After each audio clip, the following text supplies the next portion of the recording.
Okay, let's turn this music off. I cannot focus. Okay, welcome in everybody. I'm doing one of my rare 3D modeling streams. So, if you're watching this on Twitch right now, thank you. Welcome in. If you're watching this on YouTube, basically this will be an edited down version of me going from start to finish to model this, the Snowleaf badge. My camera's autofocus kind of sucks, but you'll see it clearer later. So basically, what was happening was I was rifling around in a Tokyo card shop looking for Pokeball cards because that's what I collect. When I stumbled across this Snowleaf badge, which I thought was pretty cool. Now, if I want to make this into a 3D model, can you guys all hear me? Okay, you can. Yeah. If I want to make this into a 3D model, what I'm going to need to do is somehow get this image into my computer. Now, I could take a picture of this, or even better, I could get a scan of it, but I don't have a scanner. So I'm going to show you all something special. I believe there is an English version of this, but I just go Pokeka Kensaku, which is like Pokemon card search. I'll include this link in the description. However, it's all in Japanese, so you might have to like look up the name of a card in Japanese and copy paste it. But what I'm going to do is type in Snowleaf. And you want to change this. This says regulation. You want to go down to Subete. All regulation. I don't know what the difference is. I think that's like tournament legal cards currently, and this one's like too old to be currently tournament legal. I am not doing the right thing. Let's start over from the beginning.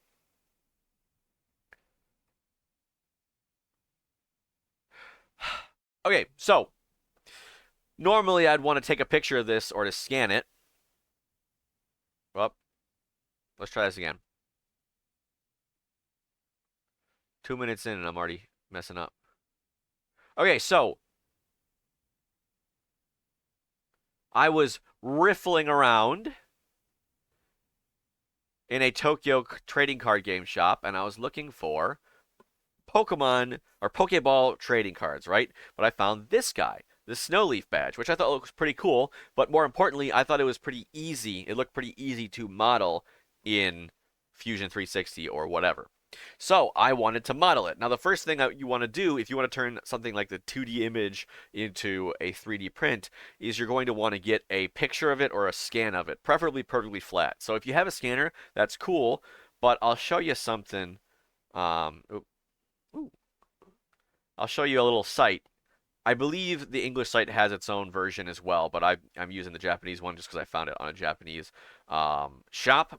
So this is the Pokemon card database, and I can just type in um, Snowleaf. Nope, Leaf.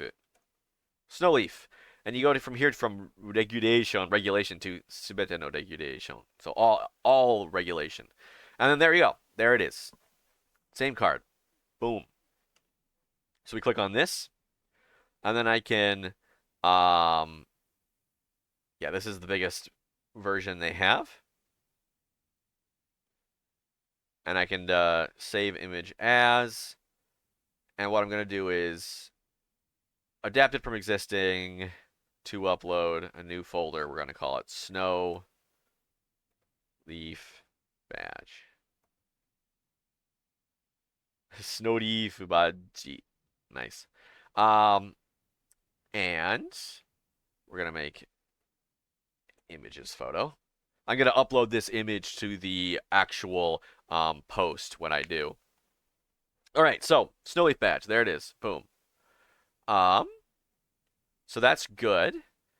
Now we're going to want to edit it a little bit to make it into something that we can actually properly or more easily turn into a 3D model, if that makes sense. So the problem with the Snowleaf badge as it is right now is that it's not dead on, right? Boom. So it does exist on there, and you can see the whole face of it, but it's clearly supposed to be symmetrical, rotationally symmetrical in real life. However, it's a little bit skewed. So let's see.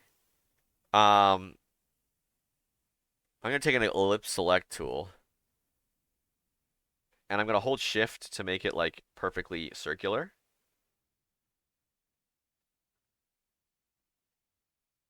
God dang it.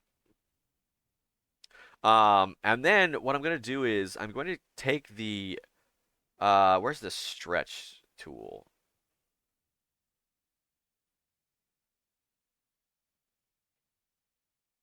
No, that's not what I want.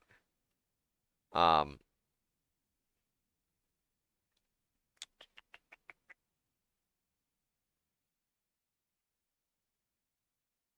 perspective tool.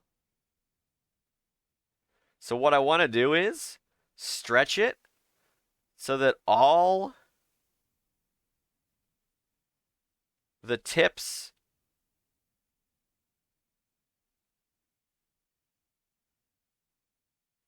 of these petals touch the ha her.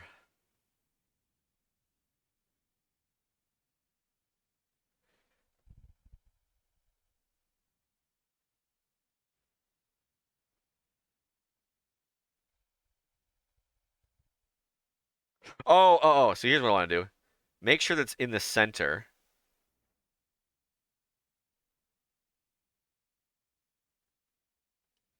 Let's do this. And this is kind of what I want to do, show exactly how the process goes in real life. Huh.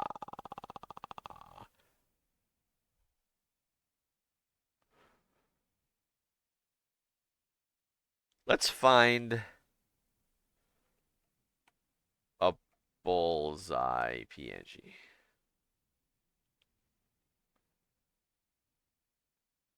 Now, bullseye is probably about crosshair is probably a better one.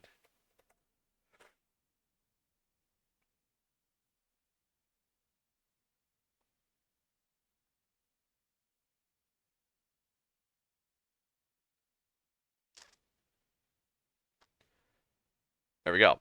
So what I'm going to do with this is I'm going to put this crosshair in here. Boom. It's a freaking fake PNG. Why is this a fake PNG? Oh, you got to hit the download.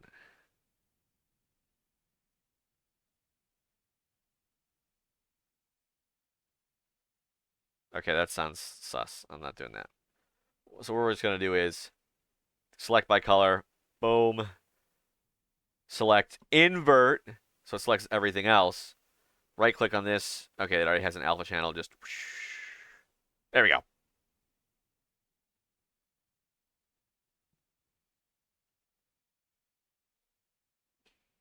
Okay. Select all.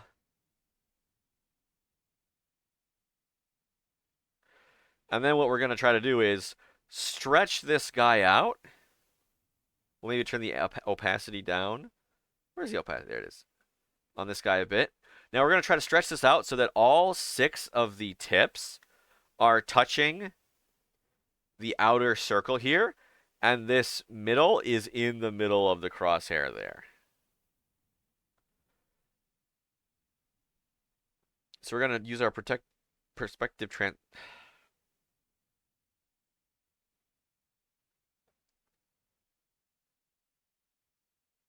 Okay, turn that opacity down, I guess. It's like, no, I want to see this stuff on top of it. Okay. No.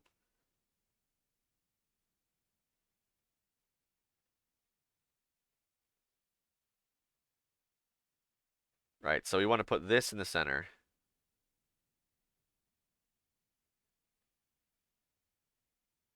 There's probably a more scientific way of doing this.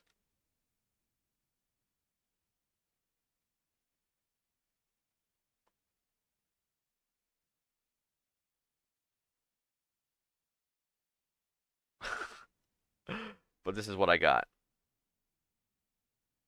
So a little bit of a spoiler alert of what my plan is later. What I'm going to want to do is I'm trying to get to a place where I can make one of these petals, one of these arms of the snowflake, or leaves, I guess, if you will, is it is a snow leaf badge. You know what? Let's.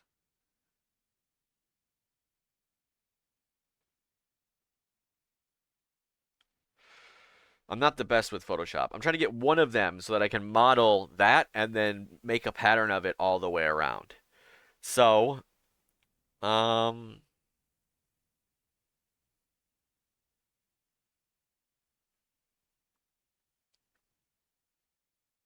all right. You can select invert. Let's just erase that. This is what we got. And this reticle is a perfect thing. So if we go to select all, we'll go to image. This is a perfect square. So we can do image, go down to fit canvas to selection. Now the whole thing's selected. Let's select that, and we go image, fit canvas to selection. So now we've got a perfectly square canvas right there, which should make it a little bit easier for us to deal with. And then now we can go select all, and we can use our perspective transform tool. Yeah, now we're cooking.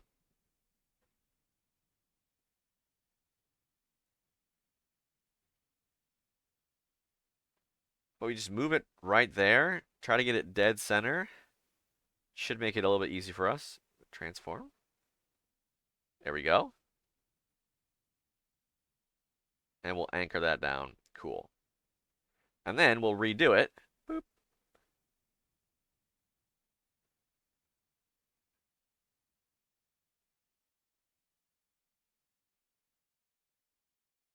We just want it to be a circular. So we can even, we just want to be circular so we can even put it in this little guy in the center as well.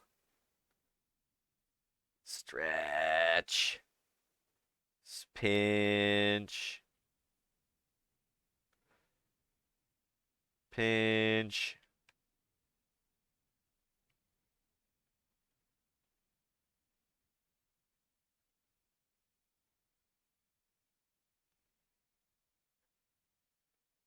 How's that looking? Is that looking circular? A bit more. I'm no expert, certainly.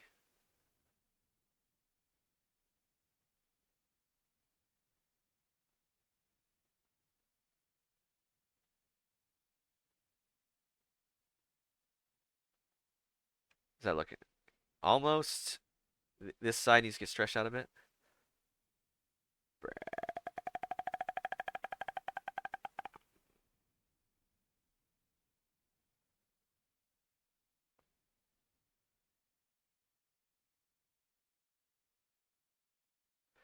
And I don't think this needs to be perfect, just good enough. There's probably a much easier or simpler way to be like this point, this point, this point, this point, stretch it out to make it a circle. But I don't know if A, GIMP has the ability to do that, or B, if it does, how to do it.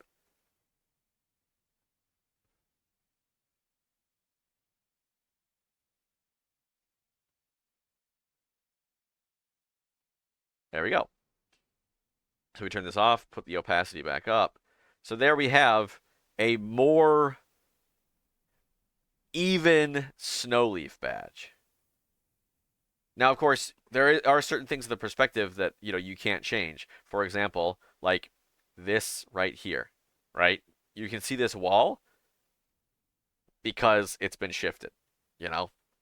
And if there probably yeah, I wonder if there's an actual like 3D model of this. If this was who's the illustrator? Studio Bora Incorporated. So there probably is an actual 3D model. This was probably a 3D render. It wasn't like traditionally written something or other. But that's good enough as it is. We'll save that in there and we'll export it as a PNG. Export. Yay. All right, now we can go into Fusion. And we'll save, we'll do a new project. We'll call it Snow Leaf Badge. We'll go. You do not have permission to create a project? The frick are you talking about? What do you mean? Come on. Oh, is it this bullcrap? I need to move my projects to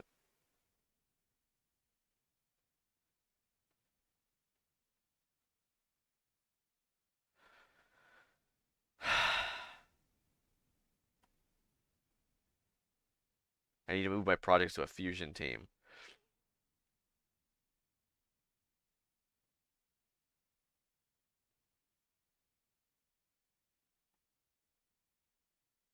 Okay. Can I make my Snow Leaf badge thing now? Please.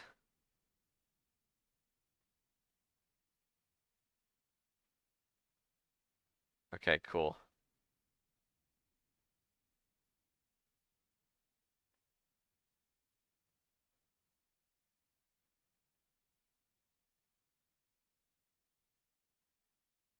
Where'd all my projects go?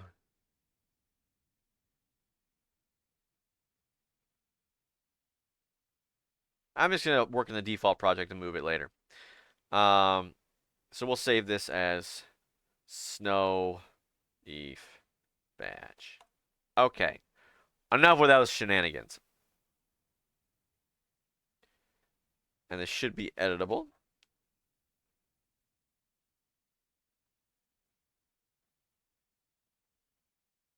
Alright, I'm getting an email about it.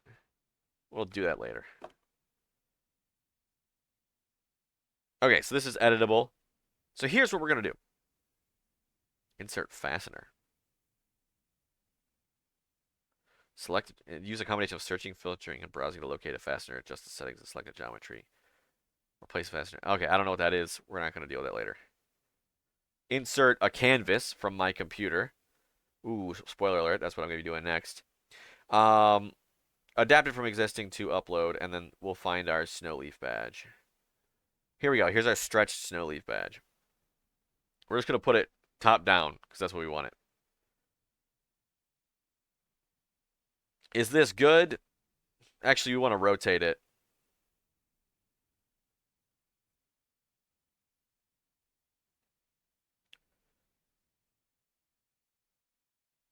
So it's facing directly up and down, I think. But we can do that later with calibration. So we got to figure out, okay, how big we want this thing, right? I'm thinking like, you know, maybe that big.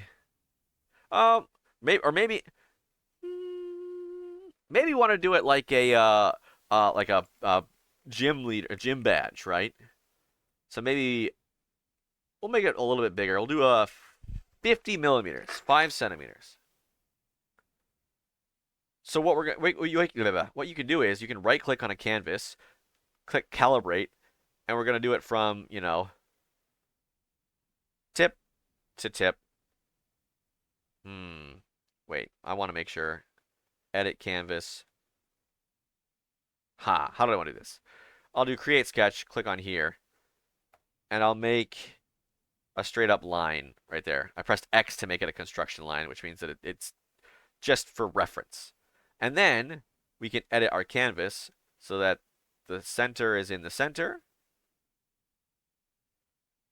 And then we want this tip to be, you know what I can do?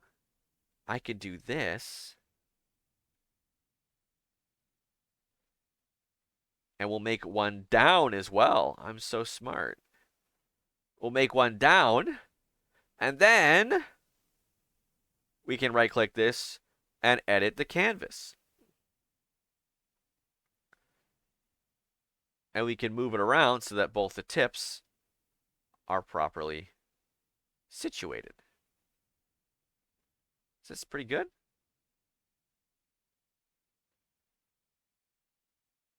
That's pretty good.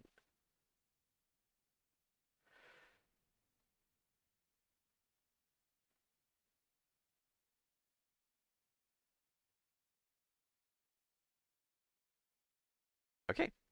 And then we'll finish that sketch and we'll calibrate it. So what calibrating does is you can draw a line. So you want tip to tip to be 50 centimeters, right? Boom. Right now it's, or 50 millimeters. Right now it's 9 millimeters, and we just type in 50 and hit enter. Boom. There we go. That's it. That should be it.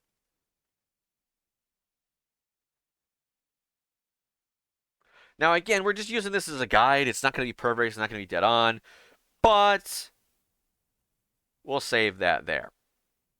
So now we're going to go back into the sketch. We'll edit it. And we have arrived at the most important part of the design process, in my opinion. So the most important part is how you are going to approach modeling this, right? Because Fusion is a parametric modeling system, right? You can go back into the past and edit things that you've done. So you want to make things as clean and neat as possible so that if you decide you want to go back to the start and edit something, it does not cascade into a giant pile of failures down the road. Now, here's my idea. The way I see this as one, a rotationally symmetrical object, right? It is a snow, not a snow leaf, not a snow cone, a snowflake, right? With 6 arms. So if we can model one of these arms and then rotate it around, we don't have to do the same thing 6 times. And if we want to change something, obviously we're going to want to change all of them, so we can go back and edit it before we do the initial pattern or whatever. I got to explain this better. And if we do that, and then near the end we decide, we don't like the way something looks, and we want to edit something on all 6 of the arms of the snowflake, we won't have to go back and edit it all 6 times. We're just going to have to edit it in the past once, and then that edit will reiterate itself through all 6 arms. The other thing that I realize about this arm is that it's also not rotationally symmetrical, but has mirror symmetry. So that means that theoretically, if we model just this part here, then we can create the entire thing. Now, how do we want to model just this part here? Well, I see this as something with 3 different levels to it. There's a bunch of points on this level, making dodecagon right here. These are all coplanar. They're all in the same plane of existence. Then these tips are all on the same plane of existence. And then it's a little bit thick. You can see it has a little bit of a thickness to it. So there's another plane in the back that has, 3 so there's 3 planes of existence. So keeping that in mind, let's proceed. Now, again, this isn't super lined up, and that's okay. We're just using it as kind of a guide for what to do. So I do not want this to be a construction line. So I'm just going to draw a line straight down to the tip like that. And one thing I might even want to do, no, we'll leave it at that. And then, I'm going to make a little curve here. Use a fit point spline to make a curve. We're not going to worry about this divot quite yet. That looks good. We'll hit the check mark there. And then, let's make a dodecagon.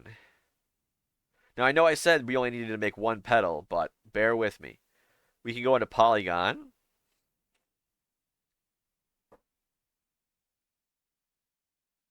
inscribed polygon. We'll hit tab and go over to 12. And we'll go right here. So it's perfectly on there.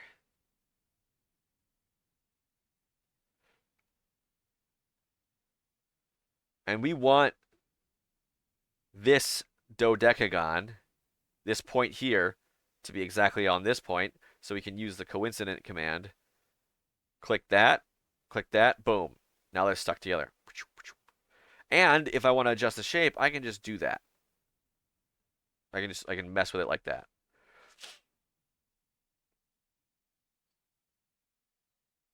Okay. And then now we see that like this edge and this point are pretty darn close together. So we're gonna hit L for line. We're gonna put one there. And then it goes about there. So we're going to draw the edge of this rhombus here. All right? So we drew the edge of that rhombus. Now we have the midpoint of that line. And we can kind of draw out the midpoint here perpendicular to it. So if we want to make a... Is it the midpoint? No, that's a wrong midpoint.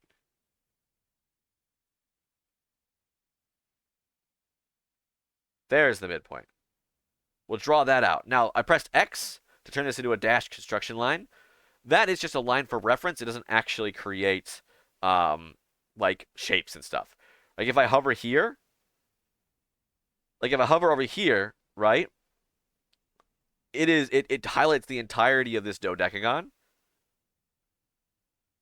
But even though this is a completely split off space, it doesn't highlight it. If I click on it and press X to turn into a real line, you can see outside, inside. But if I click on it again, turn into a construction line, the selection floods all into this dodecagon, right? This thing does not count for actual modeling. It's just so you can reference other things to it. Like I'm going to take this, put it right here, and then I'm going to click on the edge that we drew there. So this is kind of the diamond, right? Okay. But I don't know what angle we want it at. So here's what I'm going to do. I'm going to use X. I'm going to draw another set of lines here. Just like this. And then now I can see, it told me right there, but if I, oh, that doesn't line up quite right. I don't want to do that. You can hold control if you don't want it snapping to anything. So I'm holding control so it doesn't snap to anything. And then I inspect this. Inspect these two lines. No, come on. Inspect these two lines. 122.489 degrees. Cool. You can click the copy that to the clipboard. We'll close that. And then I'm going to take a sketch dimension. And I'm going to grab that. And I'm going to grab that and draw that there. And then I'll do Control V to do 122.489. Press Enter. And what that does is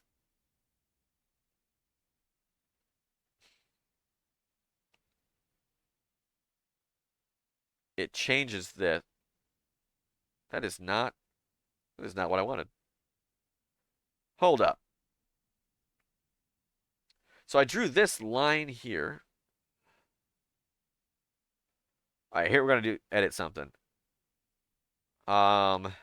Break. There. So we broke that. Oh, I see the problem. So the problem is this line that we drew to be the length of the diamond, the length of the diamond, did not have its... All right, so here's the problem. The length of this diamond did not have a defined length, a set length. So Fusion says, okay, it doesn't matter if this thing changes its length because you haven't defined what its length is. So if we use a sketch dimension and we change, and we just say, hey, this is always 9.845 millimeters. Now, when we drag this, we can't drag this back and forth because it's stuck. If we were to change this to 130, it would get a little bit shallower, but it wouldn't change this length here. Now we're going to Control Z so we get ourselves out of that. All right. Now we do want to section off 1/12 of this thing so we can draw a line like that. But, oh, wait a minute. This is a construction line. You can press X to turn it into a solid line or whatever. And now we have our initial 1/12 of the snow leaf badge. Okay, so that's cool, right? Let's finish that sketch. But the problem is this is entirely flat. And we've got this funky thing where the middle of the snow leaf badge is clearly thicker than the tips. So somehow we need to get this dodecahedron up a bit. And we can do that with an offset plane command. So we're just going to click on this offset plane command, and we're going to, I don't know, go up 7 centimeters, 7 millimeters. Sure. Is that too much? Yeah, probably. But we'll change that later. So we're going to create a sketch up there as well. And what we're going to do is we're going to use P for project. And we're going to project all of these pieces right here that we want to see on the upper level.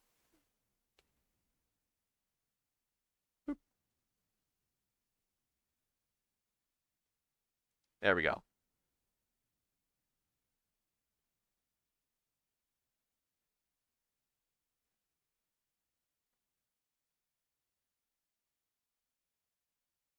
All right, does that make sense? It soon will.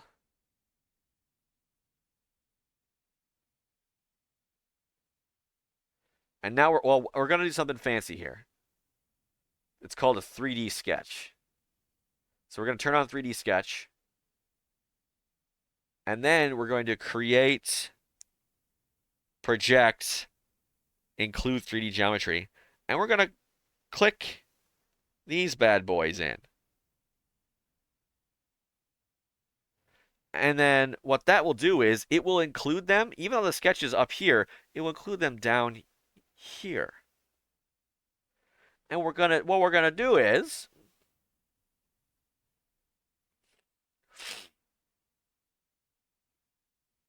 draw a line from this one to that one. And now we have this vertical line connecting these two. I think we're going to do the same for this one and that one.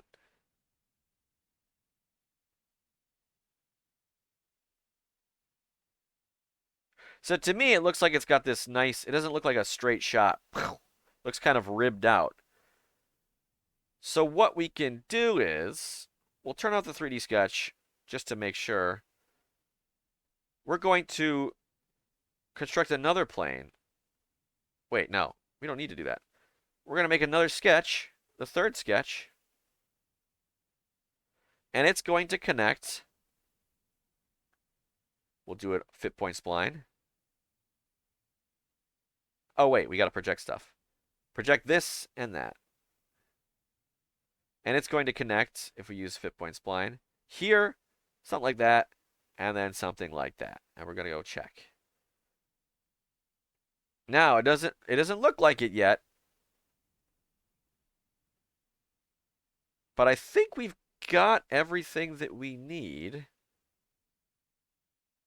to start constructing our snow leaf badge. I think. And this is kind of the beauty of 3D modeling, right? You think you've got it, and you see what works and what doesn't. And So here's my idea.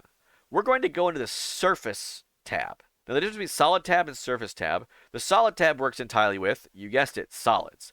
If you do any, if you do anything with these, it will create a solid enclosed body in the workspace. But if you do anything in the surface tab, it just creates faces, right? So let's create a loft. We'll make this as our profile 1, this point as our profile 2, and we're going to use this as a rail. So you can see how this bends down like that.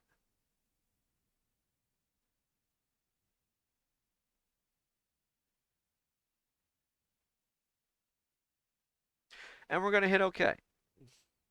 Oh, now it turned off all our sketches. So we're going to do that again. I have it on a, I have Control A does loft, but whatever. This, that, and then use this as a rail. Boom.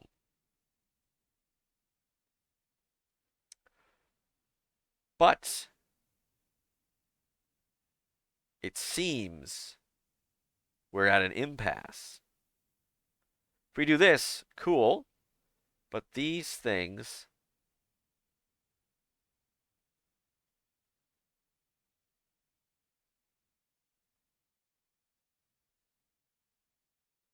these guys aren't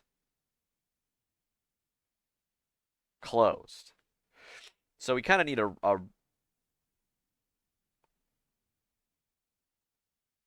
we kind of need another rail or something in here. Or, you know what we can try? Let's undo those. Let's go to our friend the solid loft.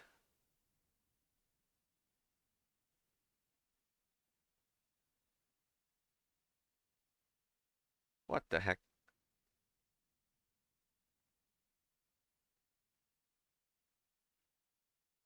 I wanted to select this here, but it's not a closed sketch thing. So what we're gonna do is we're gonna do make another plane through two edges. We're gonna click here and here.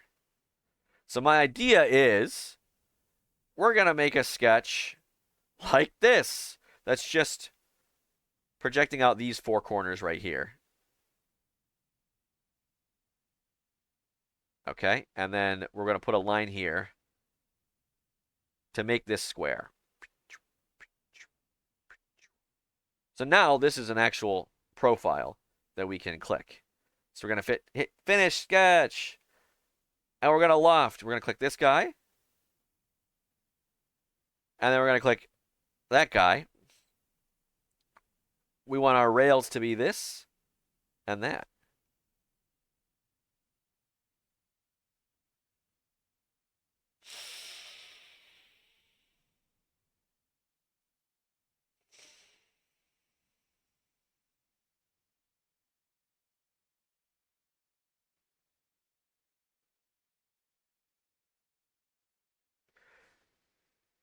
And that's the issue you get sometimes. It says no, invalid rail geometry. And you're like, what do you mean? What do you mean invalid rail geometry?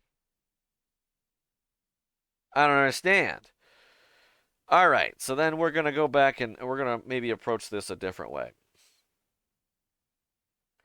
So this is basically what we got. We got one thing extending up this way, one thing extending around that way,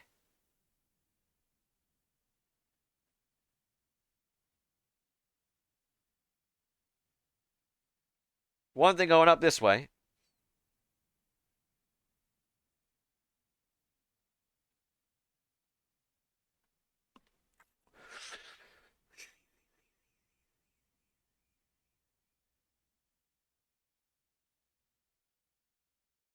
and here I thought this was gonna be easy.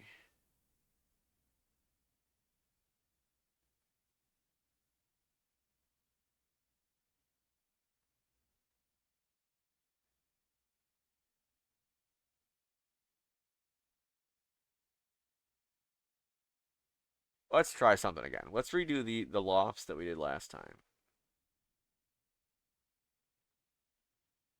with just the surface.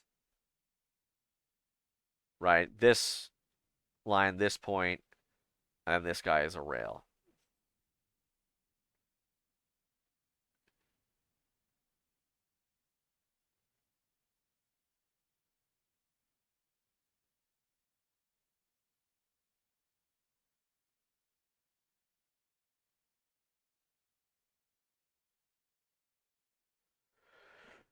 Ha!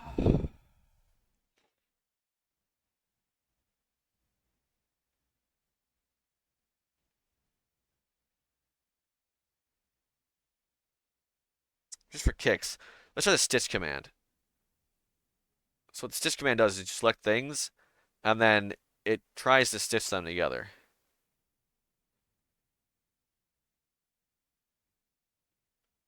If we say okay, oh, that worked. I think. That worked really well, actually. Huh. Learn something new every day. So yeah, look at that. It stitched them right together. Huh. So yeah, the stitch command usually, I mean, I use it mostly for when things are butting up against each other to just try to like seal it, right? Say, put these two together to make an actual body. But you can use it to seal gaps as well, and yeah, it can work out pretty well actually.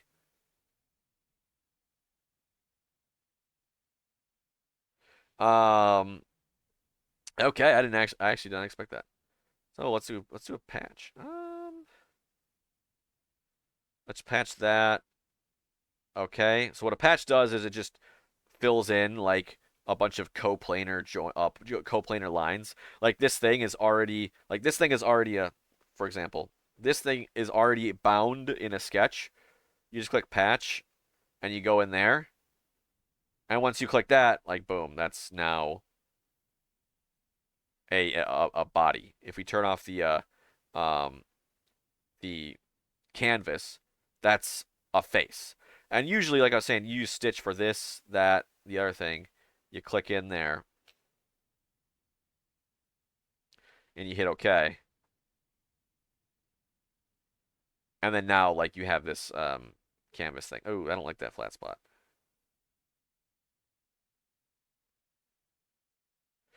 Ooh, actually, yeah, see how it's like flat right there? Like, nice curve and then flat?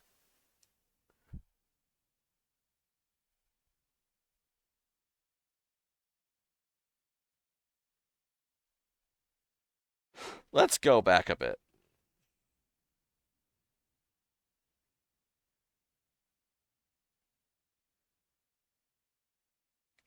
Let's edit this feature. What happens if we put another rail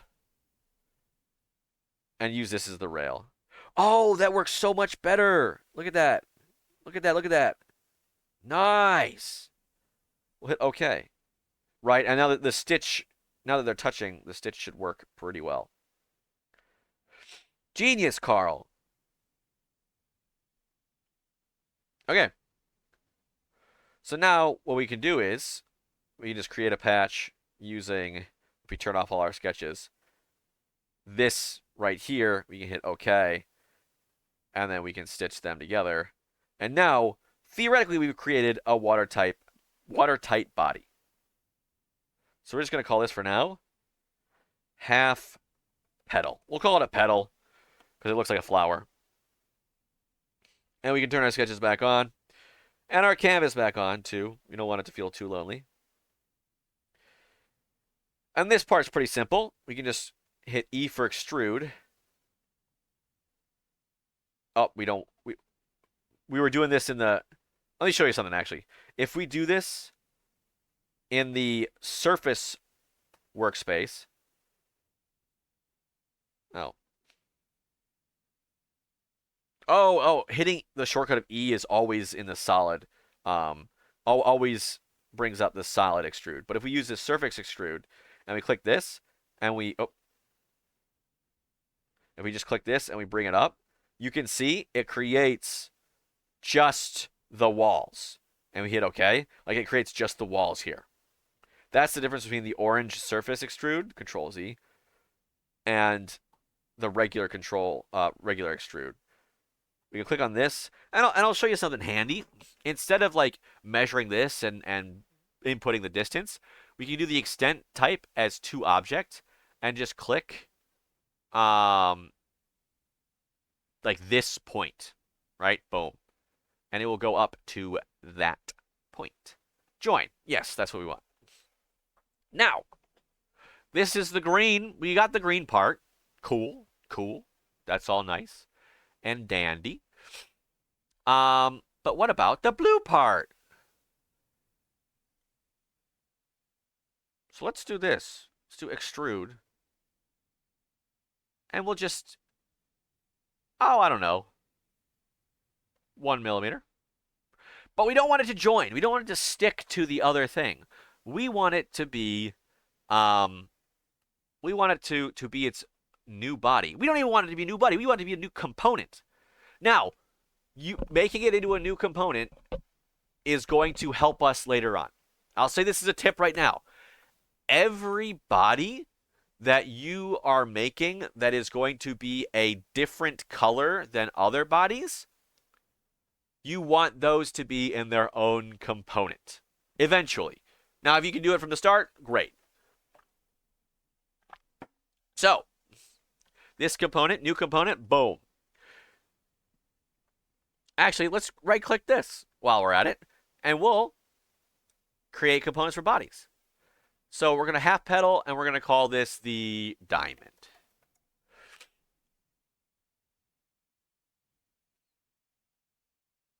Let's just do that.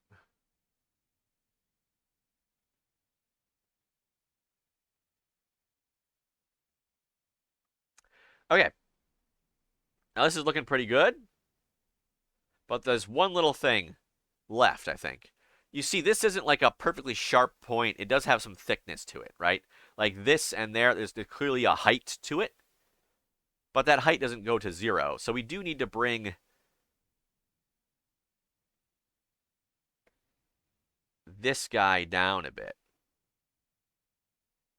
So let's say -1. Boom. Oh, well, I'm not actually highlighting it. -1. So down, ooh, I don't really like that. -0.5. That's a little too thick. Now, oh wait, cancel. So here's one thing that we can do. I want to make the pedal thing thicker, but I don't want it to stick to the diamond because I want these to stay separate. So if we click here and we go into the half pedal, right there, we have now highlighted the half pedal, and the diamond, since it's in a different component, is kind of grayed out here. It'll still tell you it's there, but you won't really be able to see it. So we can hit E, and we can extrude this -0.5, and we can join it. Boom. And now, since we're working with a different component, it didn't mess with the diamond at all. You can see the diamond. Oh, you can see the diamond still there. Now let's turn the sketches off. I don't think we need them anymore. So we're going to do basically the same couple of things with these guys. We're going to hit mirror. And we're going to click on this guy. And we're going to mirror him right there. Boom. Okay. Yay. So this is one of the pedals.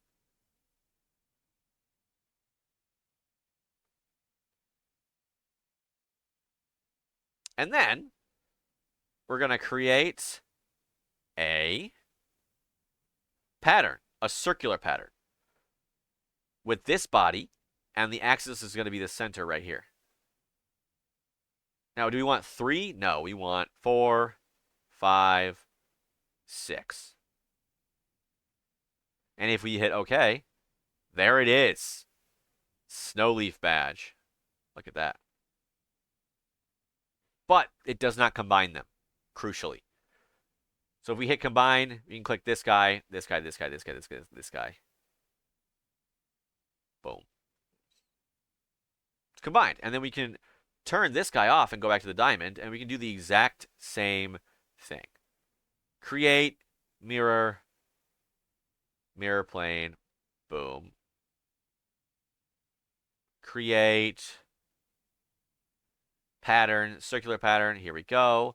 The axis. We don't want to select this pin right here. We want to select the center of the model, the center of the universe there. And there we go. Now, I'll show you something a little cool.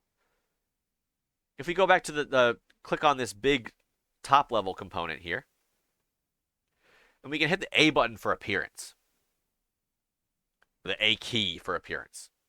And it loads here. So this is the default steel satin. But unfortunately, there's no PLA, but there is ABS. So let's just call ABS like this. Boom. And one thing we can do is, where's my original picture? I want to pull that up. There we go. Our edited picture. Oh, you can try to pull a color off this. I've got Power Toys installed. Control Windows Color. No, Shift Windows C for a color picker, right? And you can kind of see, okay, what's the color here? Boom. And you can edit this color to be, I'm not sure why there's no hex, but whatever. 153, 209, 182. Done. And then we can duplicate it, and we can edit that. Pick another color, and we can go in here. So I just scrolled in right there to pick that color. And then, edit this bad boy. 0, 147, 195. And there we go. And if you want to color all 6 of these bodies, we can just take this and drag it into the diamond. Boom. And there we go. Now, here's the thing though. I'm not entirely satisfied with this. You know? I'm not super satisfied. This is a little too thick, I think. Like if we look at this guy, if you look at the original guy, like that doesn't look super thick. It only looks a little bit thick. So, let's go back to Fusion and let's edit it. If we want to adjust the thickness between this and the top, well, we would want to move everything we did down a bit. But how can we do that? Do we have to go and redo everything? No. We can just go back to our original offset plane, edit the feature, and bring it down a bit. Maybe to 4. Hit OK. Now, there are some funky things happening here. This did not change. So we do have to bring that down a bit. And there are things we can do to mitigate the effect that has. Like one thing we can do is like make this tangent with this side or whatever, and that way it'll always stay similar or what, you know. There are things that you can do. You know what? Let's do it. Let's do it. So if we edit, what sketch is this a part of? Sketch 3. We edit this. One thing we can do is we've got this line here, right? We can say tangent. This guy always. Come on. Maybe. It might make us. This guy always be tangent to.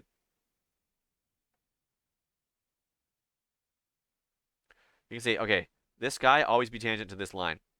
Or not. Or I just can't do that. Okay. Ooh, can we do this, though? This point always be. No. Okay. Well, I thought I was wanting to do this to make it tangent. Make this tangent to that. But apparently that's not something you can do. And you can do other things like, oh, make a line. Oh, that's not projected. Project. You can do things like make a line here. Click there.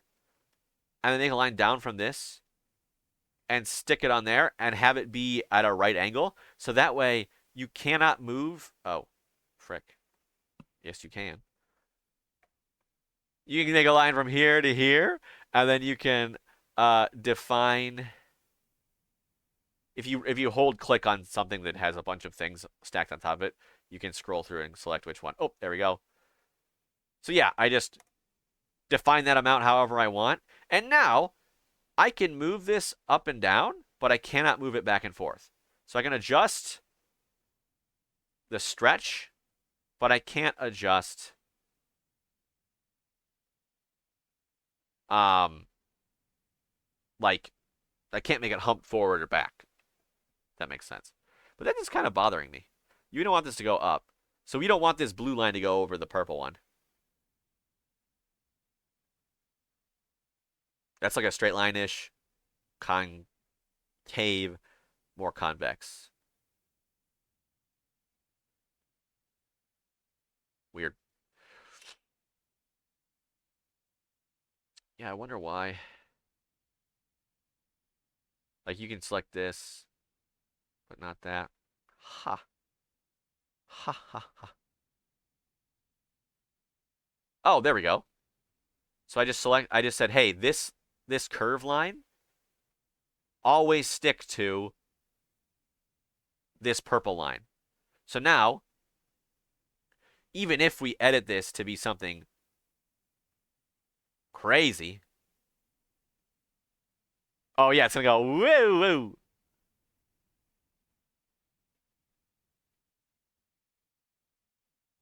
Oh, yeah, never mind. That didn't do what I wanted to do.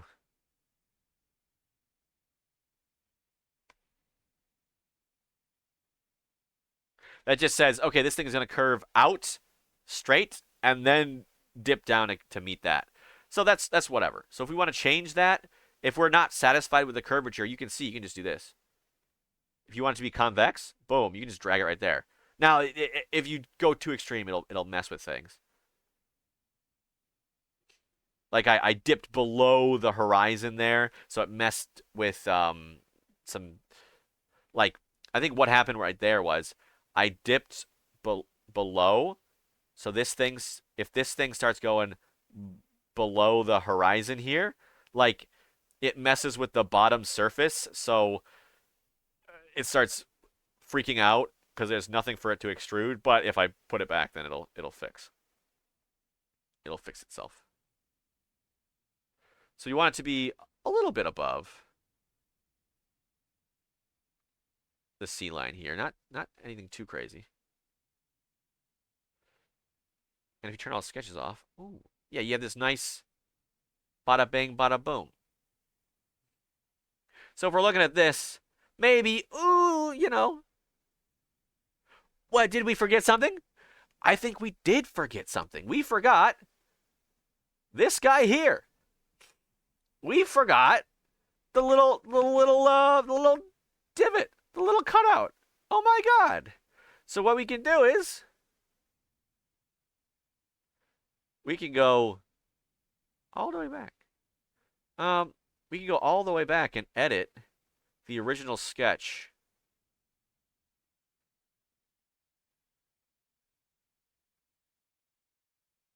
Sketch 1. And we can say, okay, what are these things looking like? They're looking like just straight up triangles cut in there. So let's just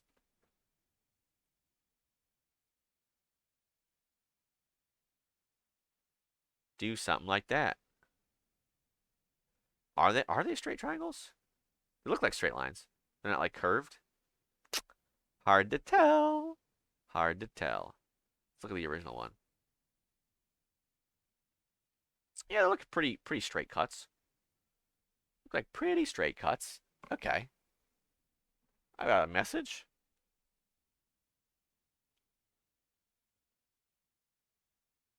On Discord, is it anything urgent? Oh, it's my girlfriend.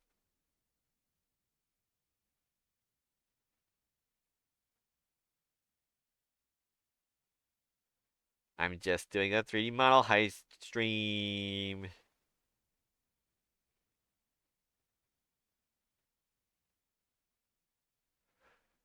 Oh, I got a message. Hey, girlfriend. How are you? Um, but yeah. この 3D モデル作ってます。Okay. So, what we're going to do is, now that we've done that, let's go back before the mirrors, before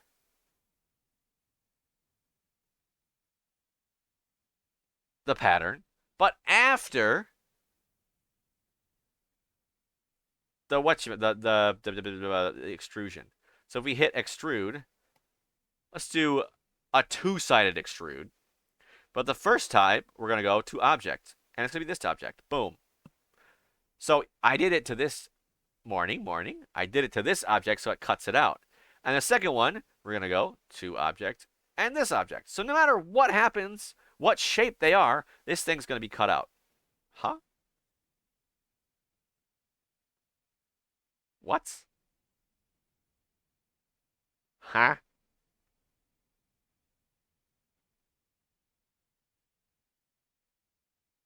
Why is it? This thing leans out a bit?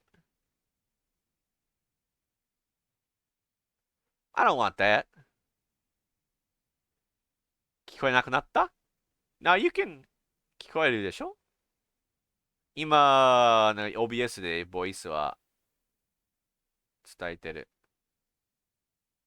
What?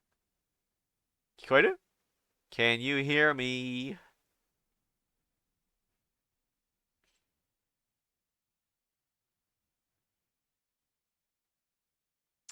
So I'm not sure why this is leaning outwards.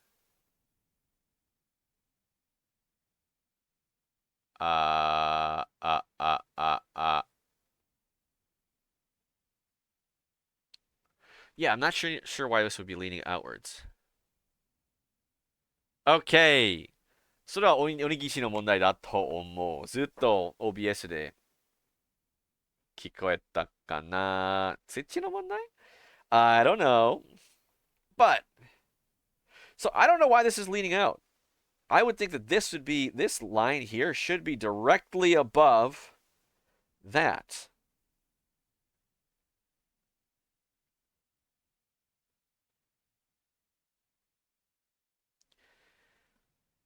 Huh. Right? Like they should be like these guys should be co-planar.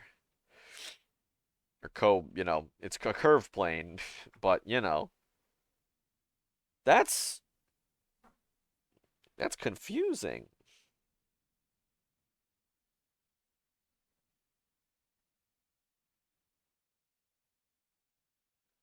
Because that's just an edge.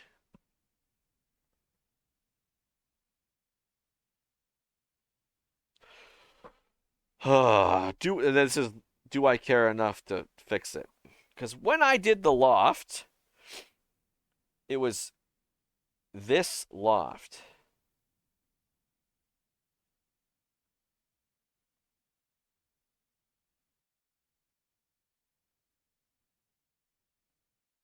It shouldn't. What?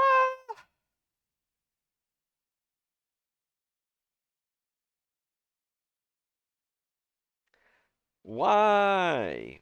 I mean, we can do it. This is an easy enough fix. If I just do this and then do that. And then this, I just add that here. Whoa. Should have been an easy fix.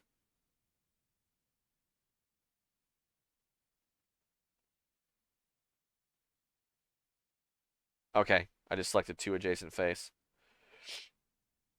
And you can see this straight up, and then this kind of leans outward. I don't know why that is. I don't like that. なぜだかな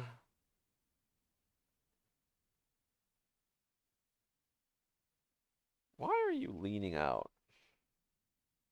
Ha! Hello.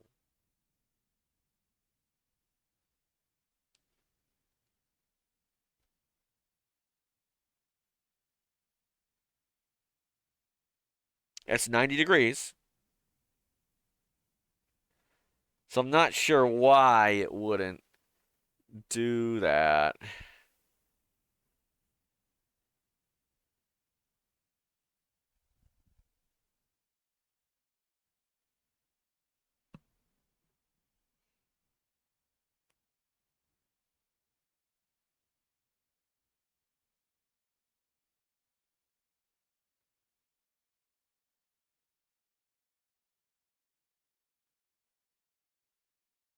Let's try something crazy.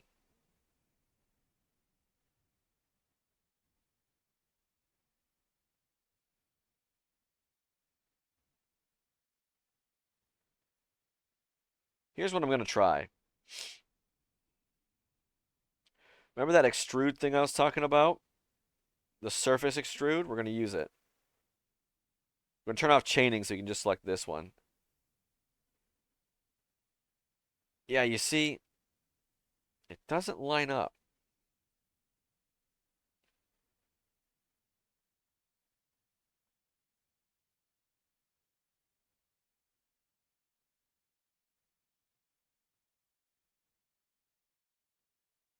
This is what it would look like if it was straight up, but it just doesn't line up. It leans out a bit, which I must say is a little frustrating.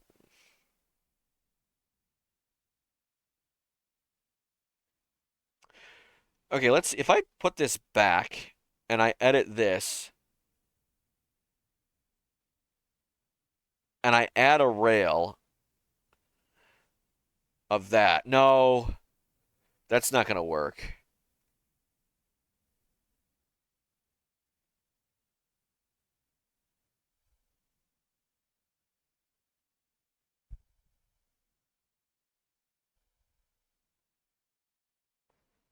What if I did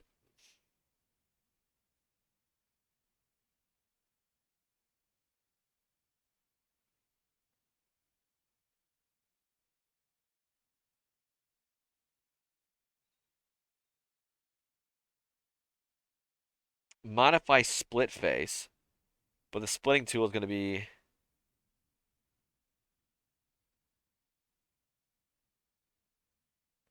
like that.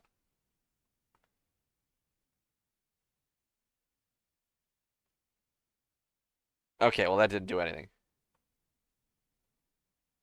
So what I want to try to do is I want to use this body, but I want it to be split along because this guy extends out like this.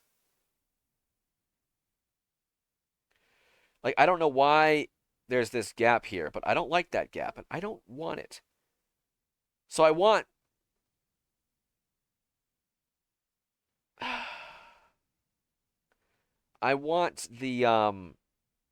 the curvature of this guy, like this smooth.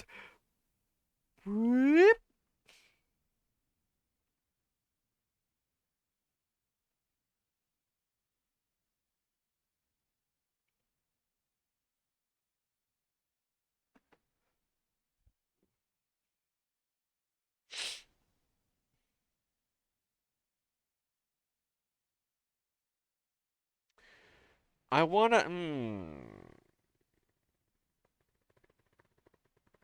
But yeah, I like this gradual curve, but this guy is straight up, which I need for my purposes. Oh, I'm getting another message.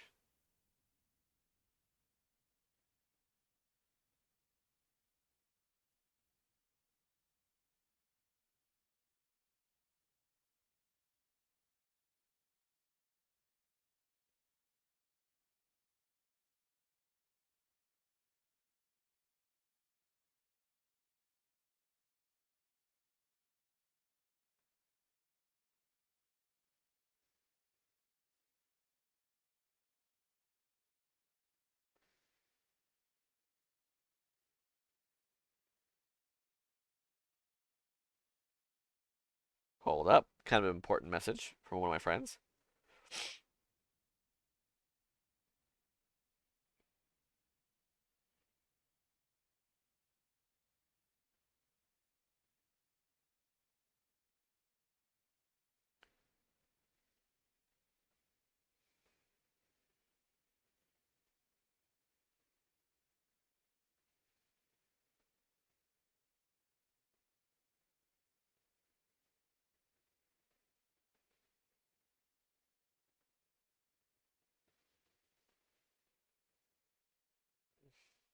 Okay. So yeah, here's the challenge. For whatever reason, using this as a rail made it kind of go askew just a little bit. And that's kind of the frustration of lofts. Sometimes they just do crazy stuff that you don't want them to. Um,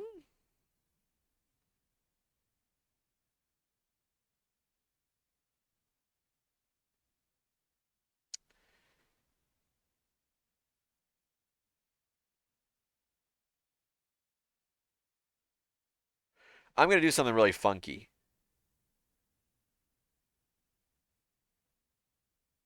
Which one was a 3D sketch? This guy? This guy was a 3D sketch. So what we're gonna do is we're gonna do a 3D sketch. No, it's not in. We're gonna make another sketch, and this is one's gonna be a 3D sketch, so it doesn't matter.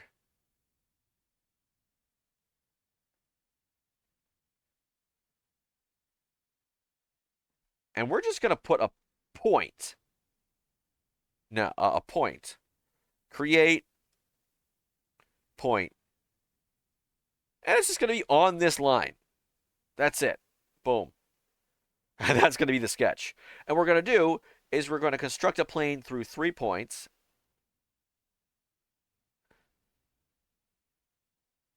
Yeah. Okay. And then we're going to modify split face.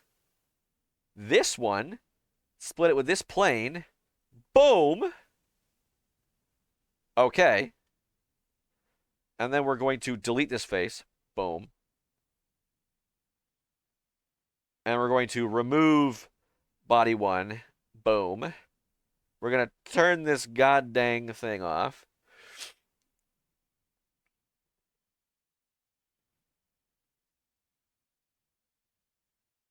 Welcome to any new friends that may have just joined in the chat. Feel free to ask any questions if you want.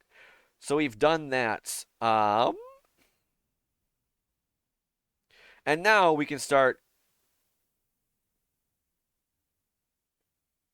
All right, Loft 2, what's the problem?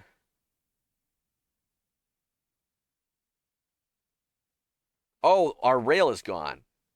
That's why.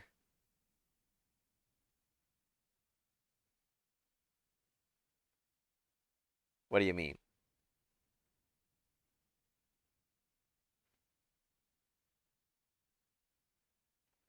What did I do last?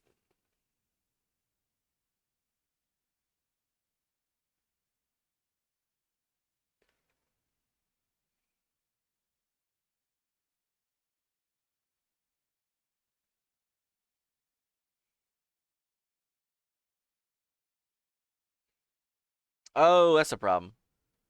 Hello, what Pokemon card am I making? Oh, not this guy. Well, yeah, it's that guy. The Snowleaf badge. I thought it was cool. And I thought it would be easy to model. Um, but it is proving difficult. I had gotten it almost good, but then I realized one of the things that I did was like off kilter, and now I'm trying to fix that. Um, okay. So I'm trying to make this 12th of it. Um, okay, railing. Oh, okay. I don't know why it didn't let me do that last time.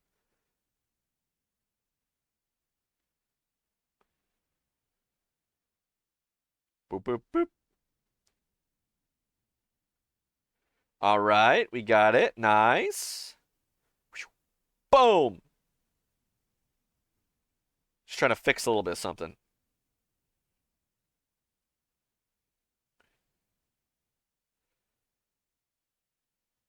All right. So yeah, you missed the bulk of it actually. Zorkan, are you interested in 3D modeling and 3D printing? 3D modeling and or 3D printing?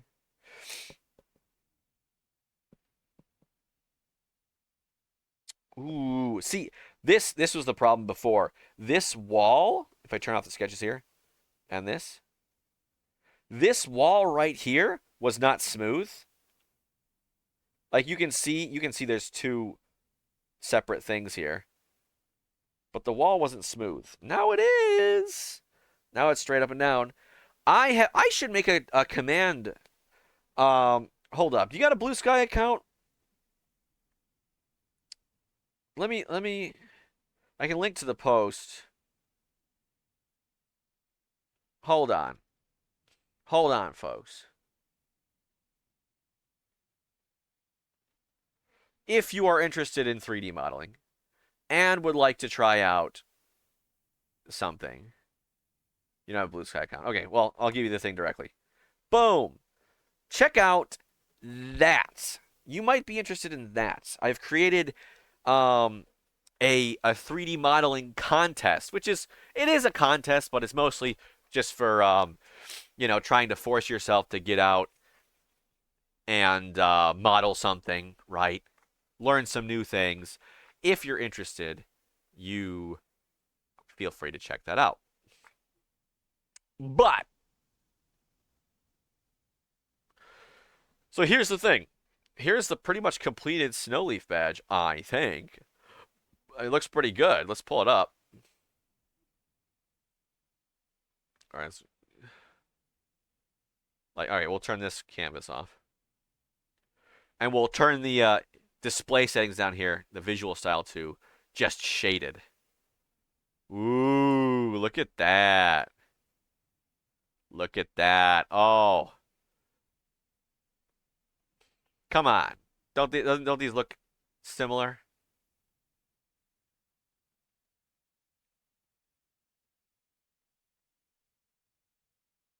No, we gotta leave this on top. I got Power Toys, so controls it T. There we go. Leave that on top. Look at that. It's the same thing, isn't it? Or you think it's a little too thick, maybe? What are our opinions, chat? Do you think that's a little too thick? Should it be a little bit thinner to match up with this guy? Maybe? Maybe a bit. But the cool thing we can do about that is we can just go in here, edit this feature. I'll go to 3. Okay. And then we'll go back to the sketches. We'll pull that guy down a bit. Boom. They're the same picture. Thank you. But yeah, the cool thing is this was made by. I should look into them. They make a lot of stuff for Pokemon. It's called Studio Bora. So presumably it's not an actual singular person. It's like some company that does 3D models and renders and stuff. Oh.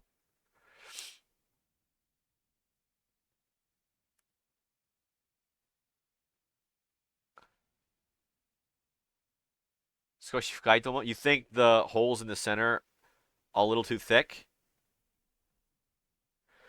Yeah, I'd agree with that.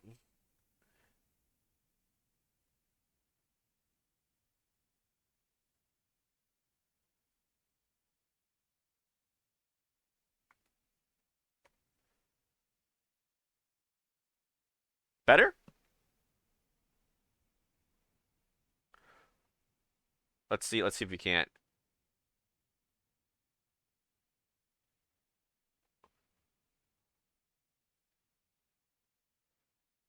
Viewing angle is kind of weird sometimes. You can't like, eh,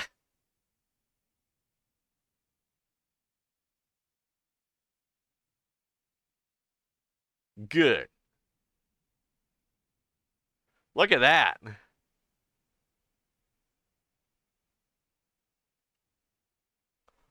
Ta-da! That looks, yeah, that's pretty good. I like that. Now we can there. I haven't messed around with the rendering space, but yeah, boom, nice. Look at that. I could try to like mess with the thing, but we're not here to mess with. We're not here to. This is not a. No, no, no, no, no. This is not a rendering class. Not today. Mostly because I don't know what I'm doing. But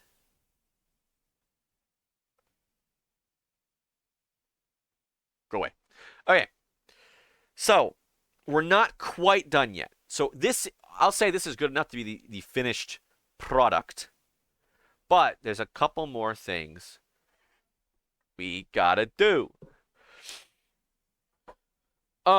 So this, if we want to do, if you have a multicolor system, you can just export this just as is.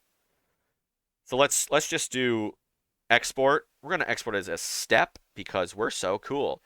Um, a step file, and I'll tell you why you want to do a step file instead of an STL file later. We'll do this for the bodies. Bodies.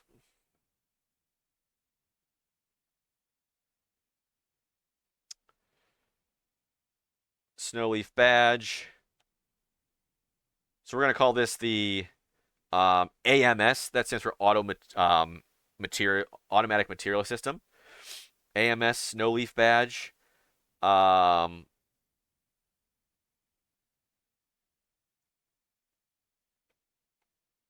Step. Save. But maybe you don't have a multi-material printer, or maybe you don't want to use it because like you don't have to deal with that. So what we're gonna do is turn the display settings back to not hidden edges. So if you do display setting hidden edges, all of the internal edges will also be visible, which can be handy if you're working with holes and stuff. Um, if you do shaded with visible edges only. Yeah. So what I'm going to do is, now that I'm satisfied with this, there's one of two things you can do. If you think that you're done, you can just make a copy of the entire thing. But maybe you want to kind of edit it. Maybe you want to go back. So let's just suppose that we want to edit this and go back. It's not one of these times. So what we need to do is we want to make these so that you can insert them in here, right? Right now, these exactly fit in, which if you are printing them at the same time, awesome. Perfect. You can do that. And I might actually do that later. Actually, Bambu Lab is releasing their new printer this month in Japan. That's what the plan is, they said. And it has 2 nozzles. So that might be a perfect first print to print this one because I won't have to waste anything. But one thing you can do is you can go back and edit one of the diamonds before we did our patterns, right? Oh, shoot. Like you can edit it way back here. Or you can edit it when we're down here. And you know what? Let's just do both. Let's copy this. Copy. I have no idea why you can't rename it when you copy it, but we'll call this guy Snowleaf badge 1 and Snowleaf badge 2. So, I'll do it both ways for you. If we turn off the half pedal, I mean it's called the half pedal, but it was half a pedal when I made that. What we can do is we want to shrink these down a little bit so you can fit them inside the actual body. Ooh. I'm having doubts. I'm having a This is kind of these have a little bit of a fillet on it. So I think I want to add a finishing touch to it. Hold up. We'll delete this guy. It adds hours to the print time. Yes, depending on what printer it is. So the reason it adds hours on print time is because it has one extruder. So there's one nozzle through which it can exit. But it pulls, in order to switch colors, every single time that there's multiple colors in one layer, it has to pull back the old film, like the old color you were using, and then put in the new color you're using, and then flush out the old color with the new color. So it's both wasteful and takes a long time. If you really want that, sometimes you really need two pieces to be like inside each other, and that's the only way to do it.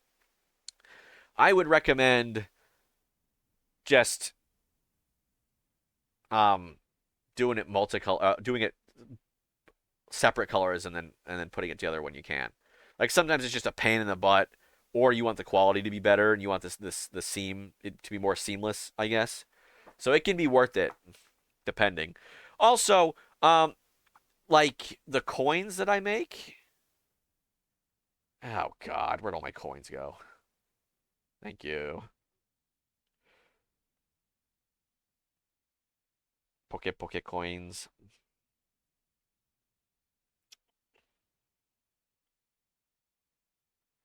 So here's like a Blastoise. Um. Oh, actually, you know what? I won't show you the Blastoise. I'll show you the this Charizard that I'm working on. So I just printed out this shiny Charizard. Well, it's not shiny in this picture, but this is the shiny Charizard one. I just printed it out as a test print. The bottom's black and the top is white, so it only switched colors one time.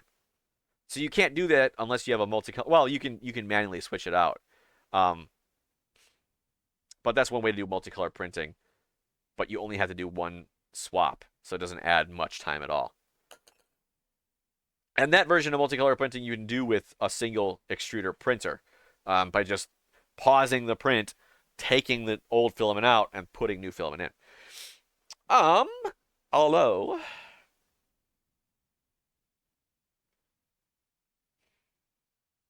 so yeah, I just want to do a finishing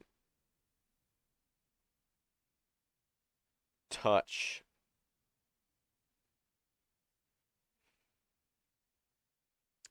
So what? They look a little bit.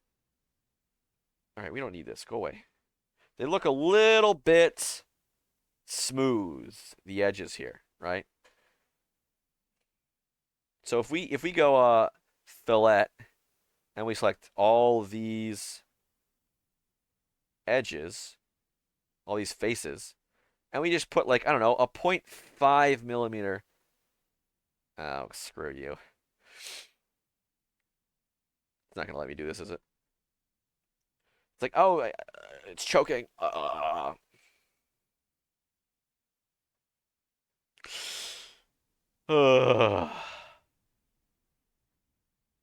All right, here's one more thing we can do.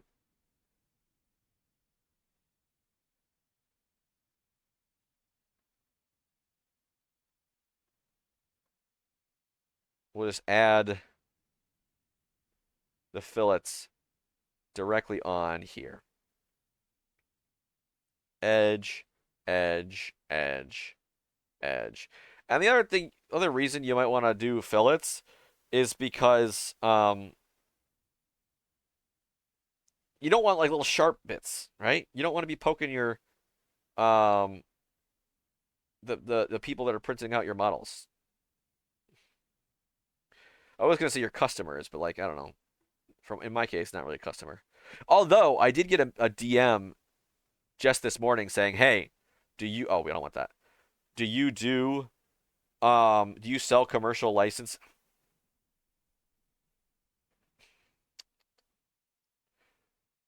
What the heck do you mean? Do you sell commercial licenses for your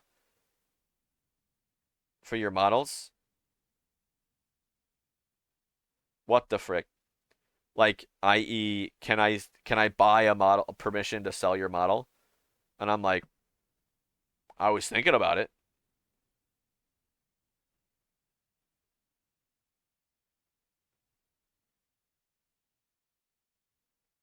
Okay, we probably don't need these guys. Yeah, that can be the problem with the fillet.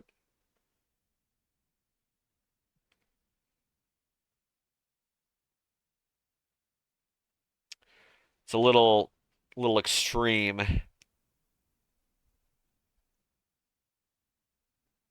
Ha ha. Let's try just these guys.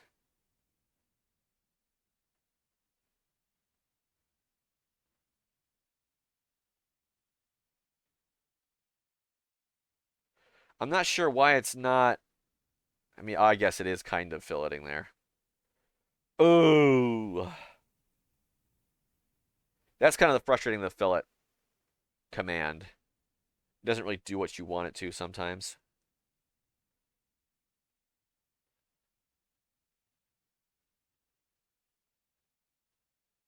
I mean, this, I mean, technically it is arched up. Not super worried about that, but I definitely should fillet these guys.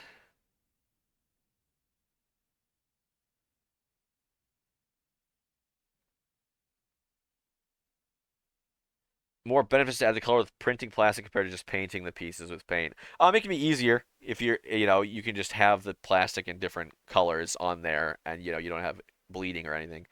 Um, if you are geometric configuration around change on point too complex. Are you kidding me? Uh,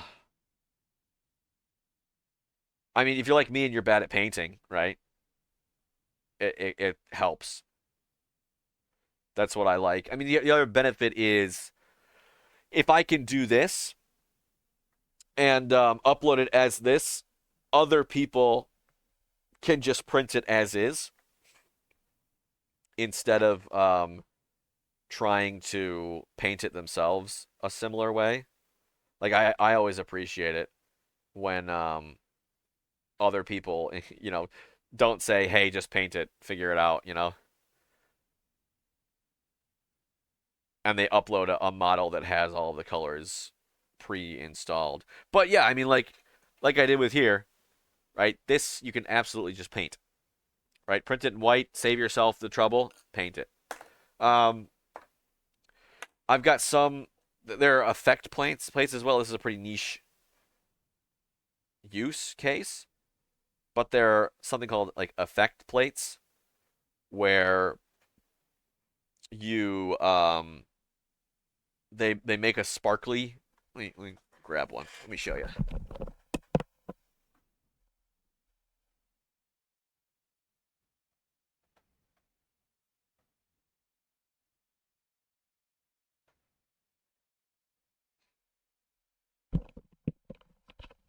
Okay, rather than trying to think and babble, there's something called an effect plate where it actually imprints shiny designs into your coins. Let me right. So you kind of see the sparkles. Right, there we go. Nice and sparkly. So you can't paint that on. At least not easily.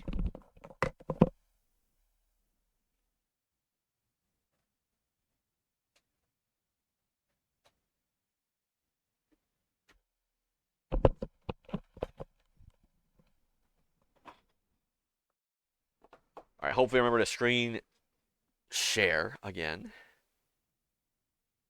Yeah, yesterday I managed to beat the final boss of the game that I had been playing, but when I had gotten back from the bathroom, I had pressed the wrong scene, so I was just showing everybody my computer screen. Luckily, Onigishi came in and said, "Hey, I can't see," and I was able to wait a minute, and reset the game before beating it.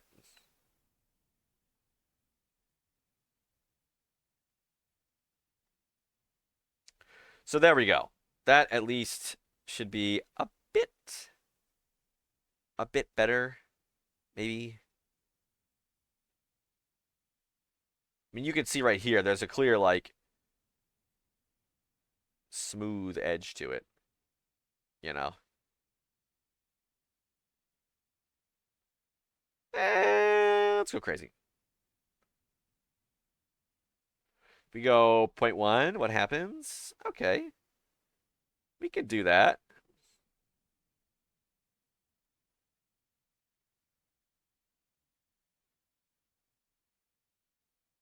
Let's just go around.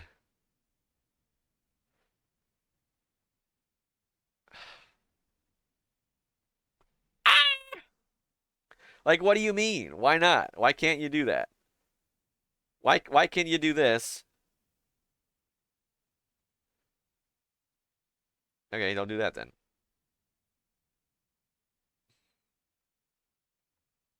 Like, what's wrong? Whatever. It's fine. We're good. We knocked off all the sharp parts. It's fine. All right, so let's save that. Okay.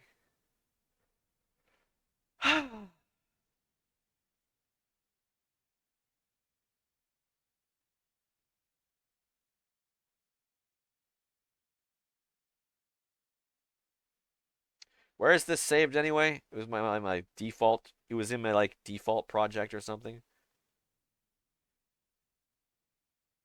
Yeah. Okay. So I'll show you the two ways that we can do this. Let's copy it. Copy. Snowleaf badge 1 and Snowleaf badge 2. So what we're gonna do is this is the one where we're going to adapt this to be. Oh wait, I forgot to export it again. Ah. So let's do that again. Export the new version. That's child safe now, even though it's still probably a choking hazard. We'll replace that. Okay, export. Yes, we want to replace it. Okay, so we want to make this so you can assemble it. Now, the problem about 3D printers is when you print something, the plastic squishes out of the nozzle a little bit. That's just an inevitability.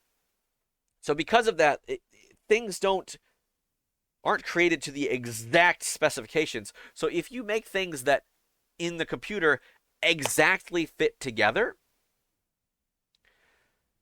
the issue is that they will not exactly fit together. They'll be a little bit too big when you actually 3D print them. So here's the plan. What we're going to do is we are going to use the press pull tool, and we're going to do new offset, and we are going to select every single edge here of these guys, the diamonds, that will make contact with the green part.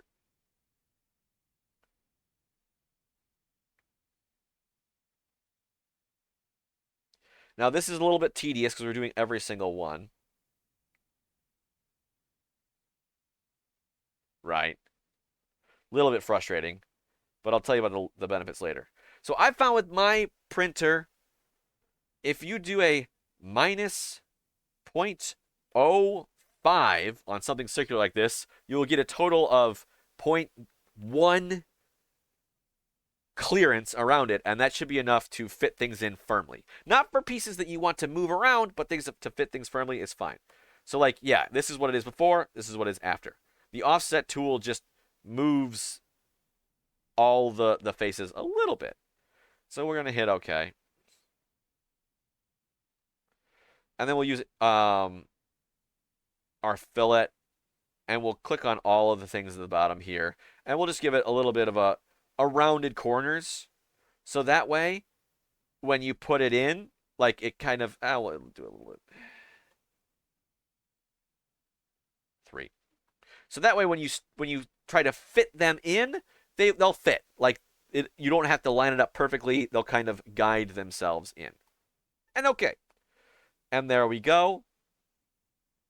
You can turn that back on, and you can see there is a little bit of a distance. If we use the measure tool and we measure this wall and this line, 0.05. And then we can export this as single extruder, snow leaf badge, step.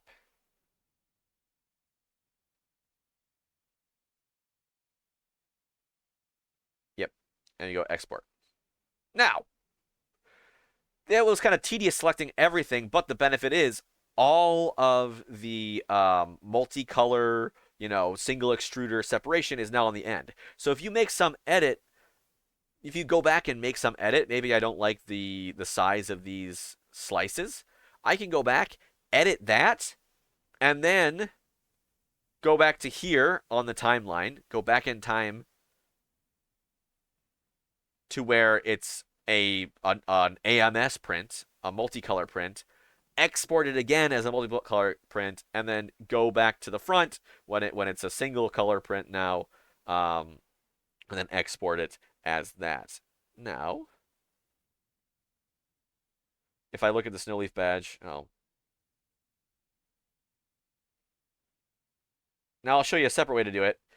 If you're confident, oh, god dang it. If you're confident, right, and you don't care about that feature, what you can do is just go back, export this, or do this, export it, right? And then go back to when it was this guy, and then you can just do what we did, but only on this half right here. Minus 0.05. Only on these little tiny boys right here. And then, yeah, right here, 0.4. Or what do we do? 0.3? Yeah. Boom. And then you go to the front.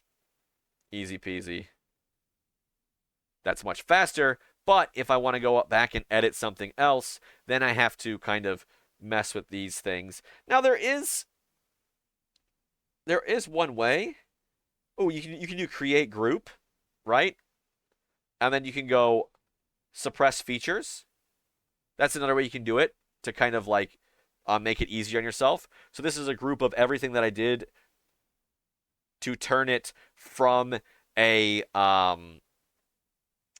single color, multicolor print to a single color print, and then I can just unsuppress those features when I want them back. But regardless, we have our stuff. We have our final model. So we're going to go back. We're going to open up Bamboo Studio. That's what I'm using. I'm going to save this 3D printer, exactly from existing, to upload.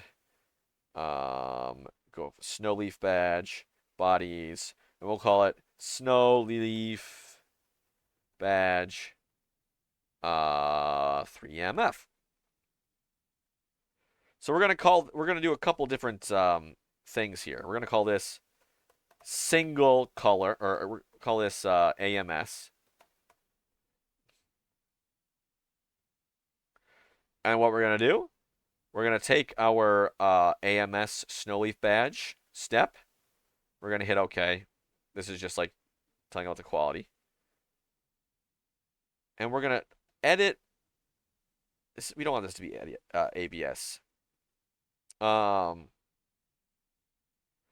Number one is going to be our green. I've already loaded up the green one in my printer. Wait. And then we're going to add another one, and we've already got a blue one in our printer, so we can just select that. Now, if we go to our objects here, look at that. I told you all way before, you want to separate all your colors into components. Well, why you want to do that is if you export it as a step, now the name of the things, the names of the things that we did show up in the step file. So now, oh shoot. So now if I look at the diamond and I want it to be blue and blue is number 2, I just hit the 2 key while clicking on this. And then there we go. This is it. Bada bing, bada boom.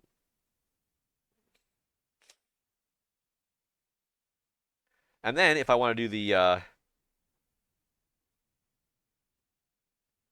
green parts, single extruder, I hit OK, and I drop the single extruder one right there. OK. And then I hit split to objects. Now, because I separated my components like this, even though this is a bunch of like 6 different separate bodies, they are separated, or they're all together because I put them in their, even though there are 6 separate bodies that aren't physically connected by anything, because I put them in their own components, they are stuck together. I can hit the objects button and split them apart again, but I don't want to do that. And then another magical thing, well, single extruder, blue parts. Oops. And then another thing that you can do is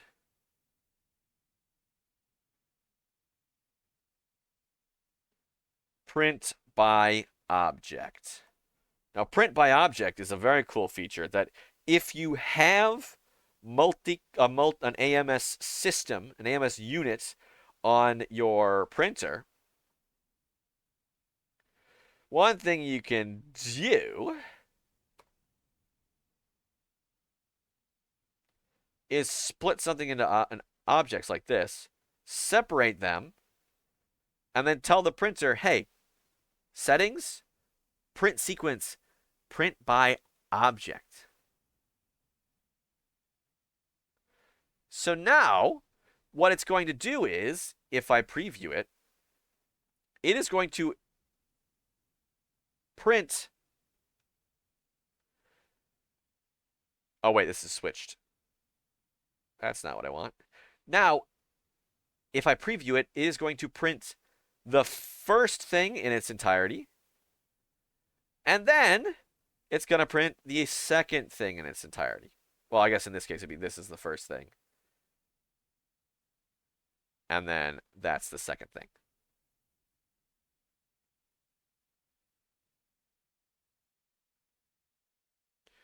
Ooh, but here's one thing.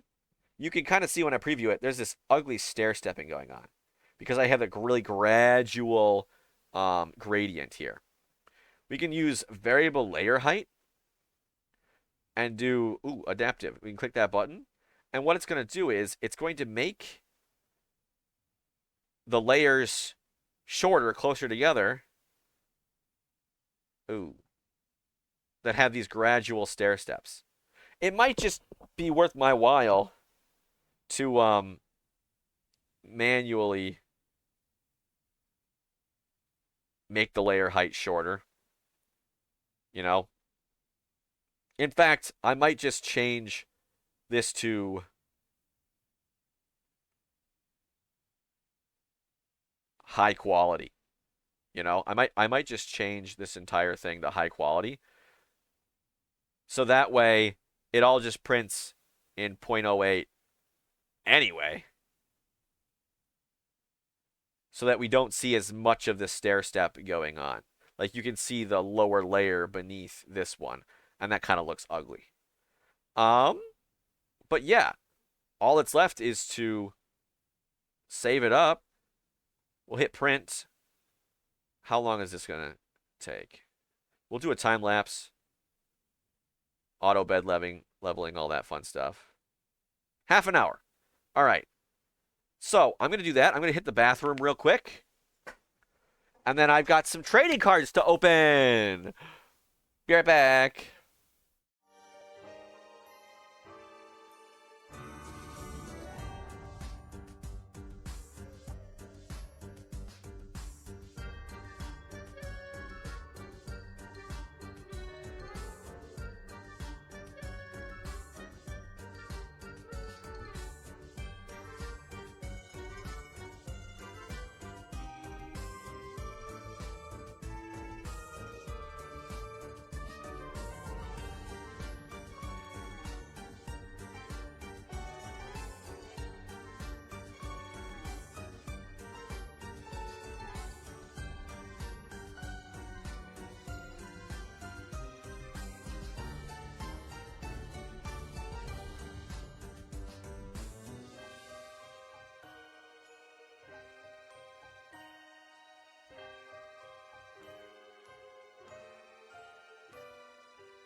So, it is worth saying that this would probably take a little bit less than 30 minutes if I didn't do the high quality standard. Actually, let me switch it back to the standard really quick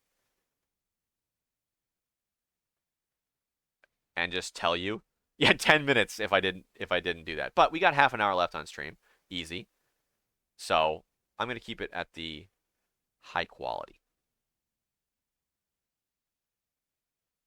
Okay.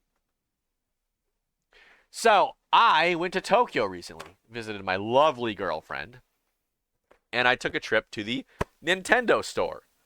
And I got this box of Legend of Zelda trading cards. It's called the Card Twin Warehouse. Warehouse. I don't know what Card Twin Warehouse? I don't know. Now, usually when you buy a box set like this, they'll have something like blind boxes. Like if you see in my background, let's see if I can't find a something or other. It's a bit dark, but here. No, that's wrong. Here, there's some Monster Hunter figurines. These came in what are called blind boxes. You buy a box, one of, 6 or 4 or whatever figurines are inside. You don't know which one. I think that's super lame because if you want to collect them all like I do, then you just kind of have to buy a bunch and hope you get lucky. However, they come from the warehouse in full box sets. Like what they do is they come in a full sealed box of all 6 varieties, and then the people at the store open them up, take them out, shuffle them up, and sell them. Now, pretty often, you can go and just buy the full box sets, and it costs generally the exact same as it would cost if you had bought just 6 of the blind boxes, which is a much better deal because it's guaranteeing that you get all of them. And I am a collector. I like having them all. This is different, however. A little bit of a Japanese lesson for you. Right here. You see this? This kanji means then, which means all. Or this is read zen, which means all. 28, I hope you know what that means. And this is shu. That's how it's read. And it means varieties, right? Kinds. So in total, there are 28 kinds. And you'll see this really often in collector stuff like gacha machines and things. They're really quick to tell you, hey, if you want to collect them all, there's 28 of them. However, if you'll observe here, what this says is 20. Ko, which is the counter for small objects, and iri, which means to enter, to be put in. So there are 20 things have been put into this box. So there's 20 in this box, but there's a 28 varieties in total, which tells me that I definitely will not get all of them, but come on. It tells me I definitely won't get all of them, but it also tells me that it's probably just randomized. Come on, camera. There you go. But it's probably just randomized, like truly randomized. I've gotten my fair share of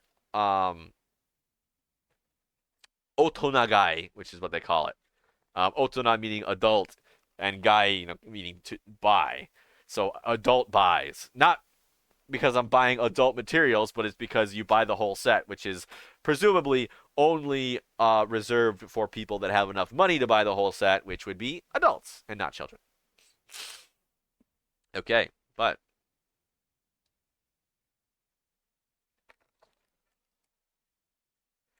ooh, fancy, fancy. So they supposedly all of them have like some card in them, and what is it about?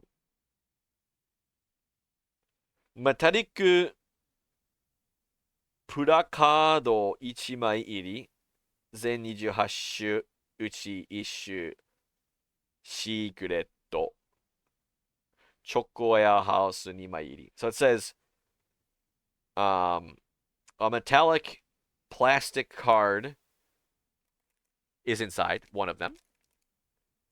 There are a total of 28, and it's a secret which one it is. Oh, I'm gonna grab something real quick. Be right back.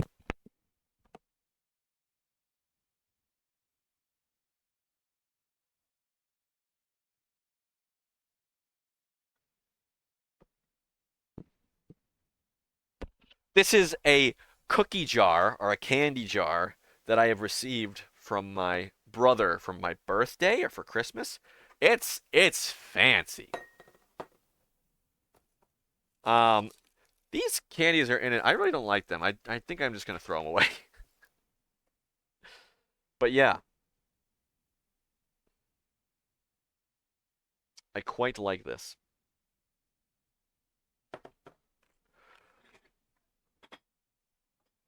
I don't know if there's a list anywhere. Let's just dig in.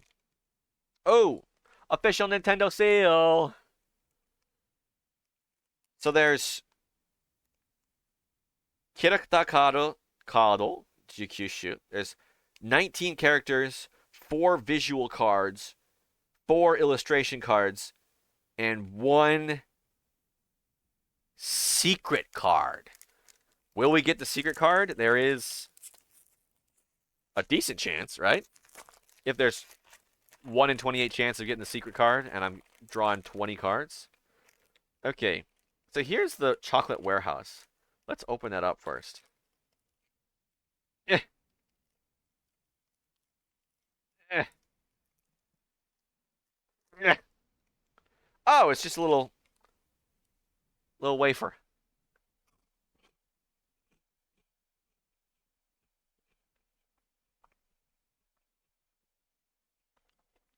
Yeah,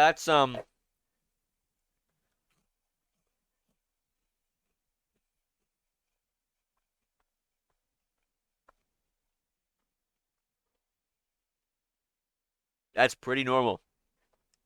Yeah, that's like standard run of the mill thing. Nothing special. Not terrible.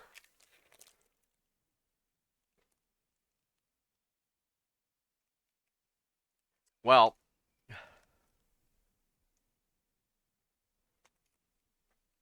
that's it. I got the one on the front. Wow. One more. Ugh. Oh, I got Mineru. So that's one of the character cards. So this would be a this is an illustration card. This is a character card. I guess a visual card is like from a screenshot from the game.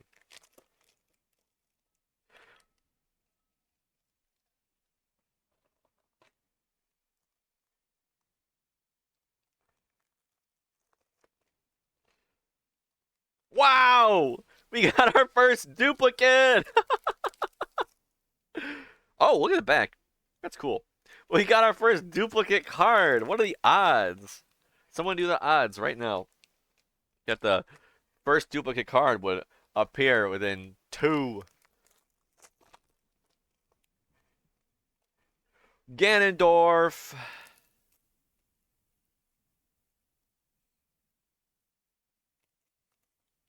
Because there's a 1 in 28 chance of getting the same card twice in a row, right?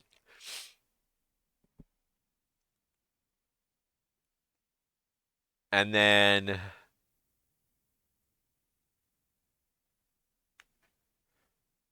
you know what we should do?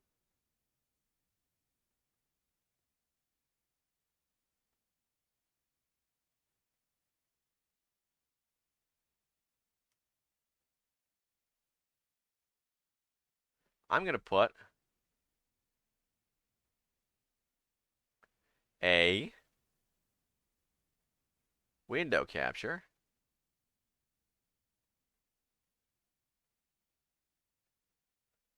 Hold on.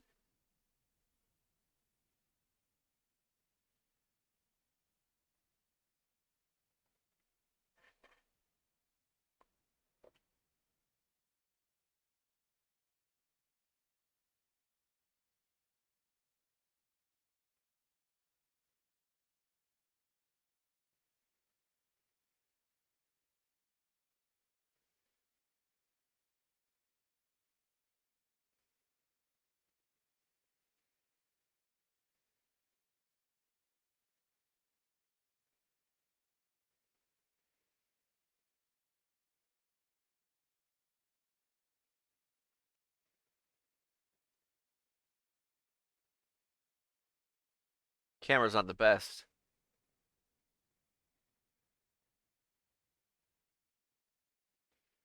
But there it goes. Keep an eye on it for me.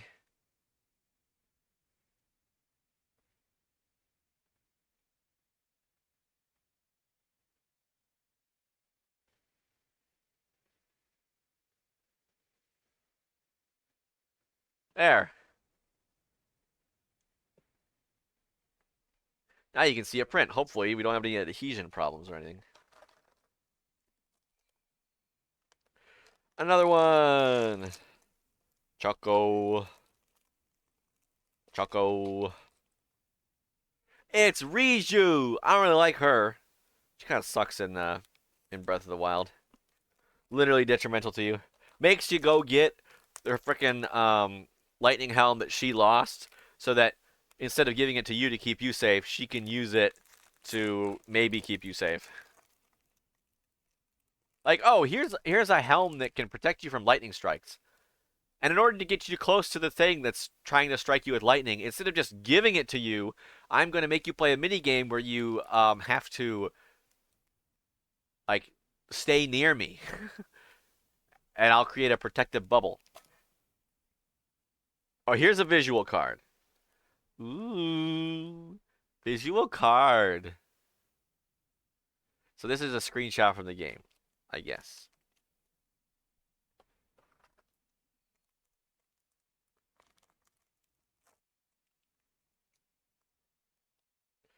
Chocolate.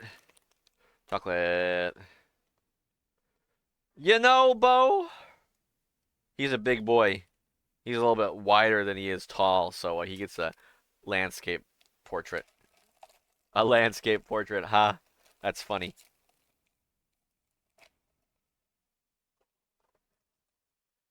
Alright, it's number... How many left?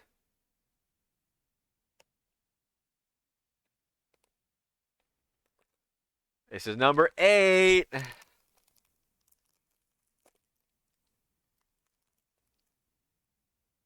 Another Riju. Except different color. Huh? Because the back is...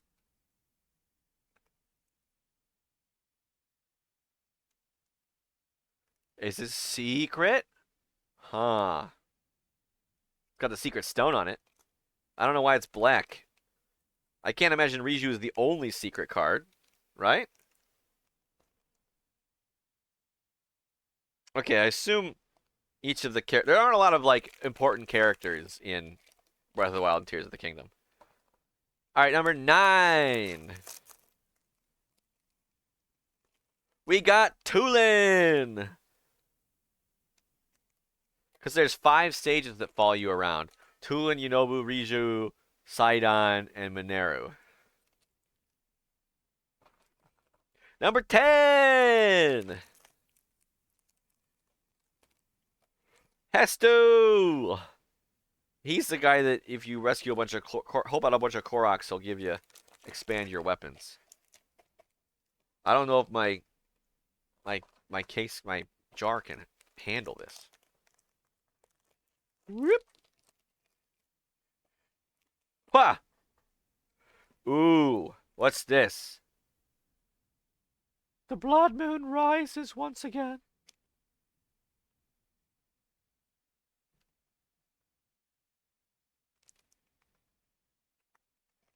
Calamity Ganon visual? Maybe?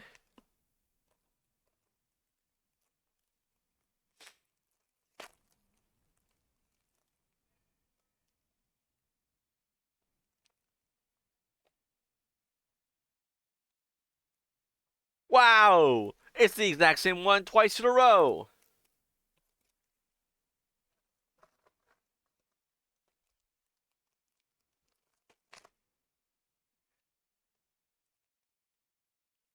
Another Secret Stone. Ooh, it's Sidon. This is my first Sidon, but he's a Secret Stone Sidon. Here you are. I should probably be showing these to you. I don't know. I don't do this. Is this like... Maybe I should get good at like just looking at my Stream preview only. Open it up just using that. It's a certainly surreal experience. Put those away. Oh! Master Sword. Frickin' Fried Link Master Sword. Darn. He got hosed. I've lost count.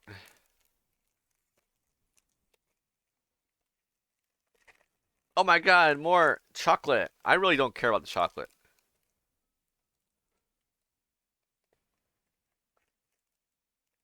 Bah! Zelda! Everybody's favorite princess. And the white ones. Oh, it's got a character thing on there. My the thing is my camera can focus up this close. It's just the autofocus doesn't like it. I had to like go in and say camera properties, edit, analyze, blah blah blah. Woo! Oh, it's this guy again.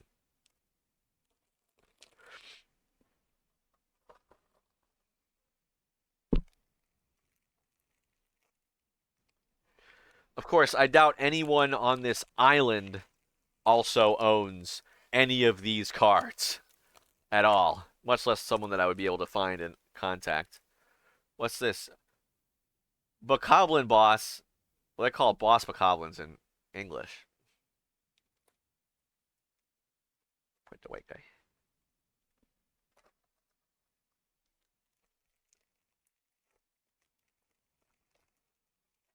I don't have space for all these guys. Woo! Is this a secret card? I think it is. Maybe? I don't know. I mean, it wouldn't tell me. It was a secret, so they wouldn't tell me which one it was. This looks kind of like it would be the secret card. I mean, maybe it is just an illustration card, but it looks pretty.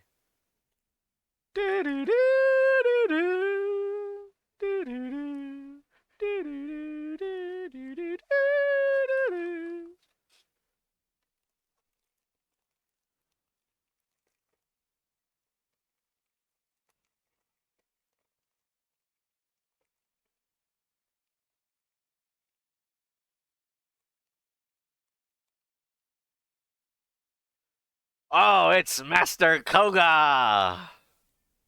You can play this guy in Hyrule Warriors. Kind of sucks that Age of Calamity just basically lied about what his story is about. It was like, oh, it's the story of behind Breath of the Wild, but it was actually no. It starts out with something time traveling back, so immediately it diverges the timeline away from it. So it's like, oh, okay. And Yunobo. So I assume there's like each of the sages has their secret stone one. So duplicate wise, that's a duplicate, that's a duplicate, that's a duplicate. 3 duplicates? Okay, wow. 17 out of 28. 1, 2, 3, 4, 5, 6, 7, 8, 9, 10, 11, 12, 13, 14, 15. Wait.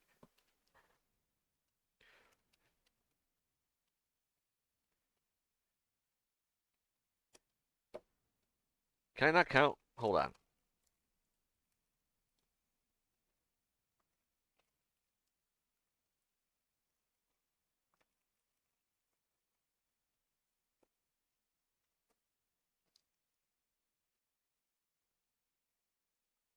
One, 2, 3, 4, 5, 6, 7, 8, 9, 10, 11, 12, 13, 14, 15, 16, 17, and 3 repeats. Might be cool to do a giveaway one of these days, but like I can't like financially justify giving away shipping just like a card.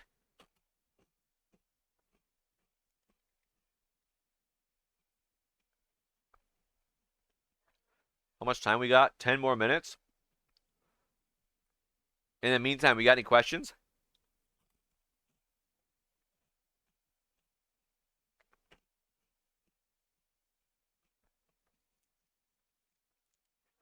Hmm.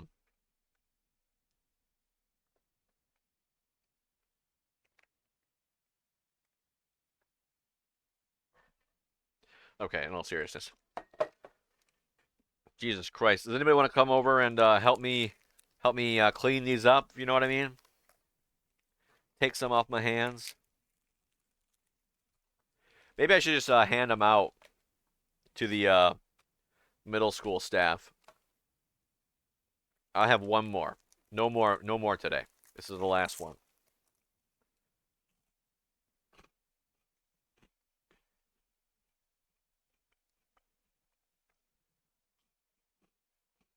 Oh, oh, oh, oh. No, oh, wrong way. No, there we go. Look, it's happening.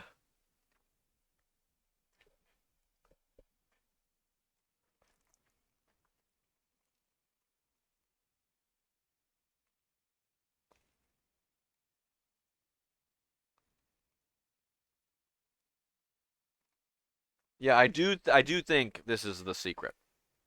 Secret. All right, I said that was the last one, and I meant it. I'm gonna put you off to the side. Ugh, no more today, man. Speaking of, so when I went on spring break, right, a couple weeks ago.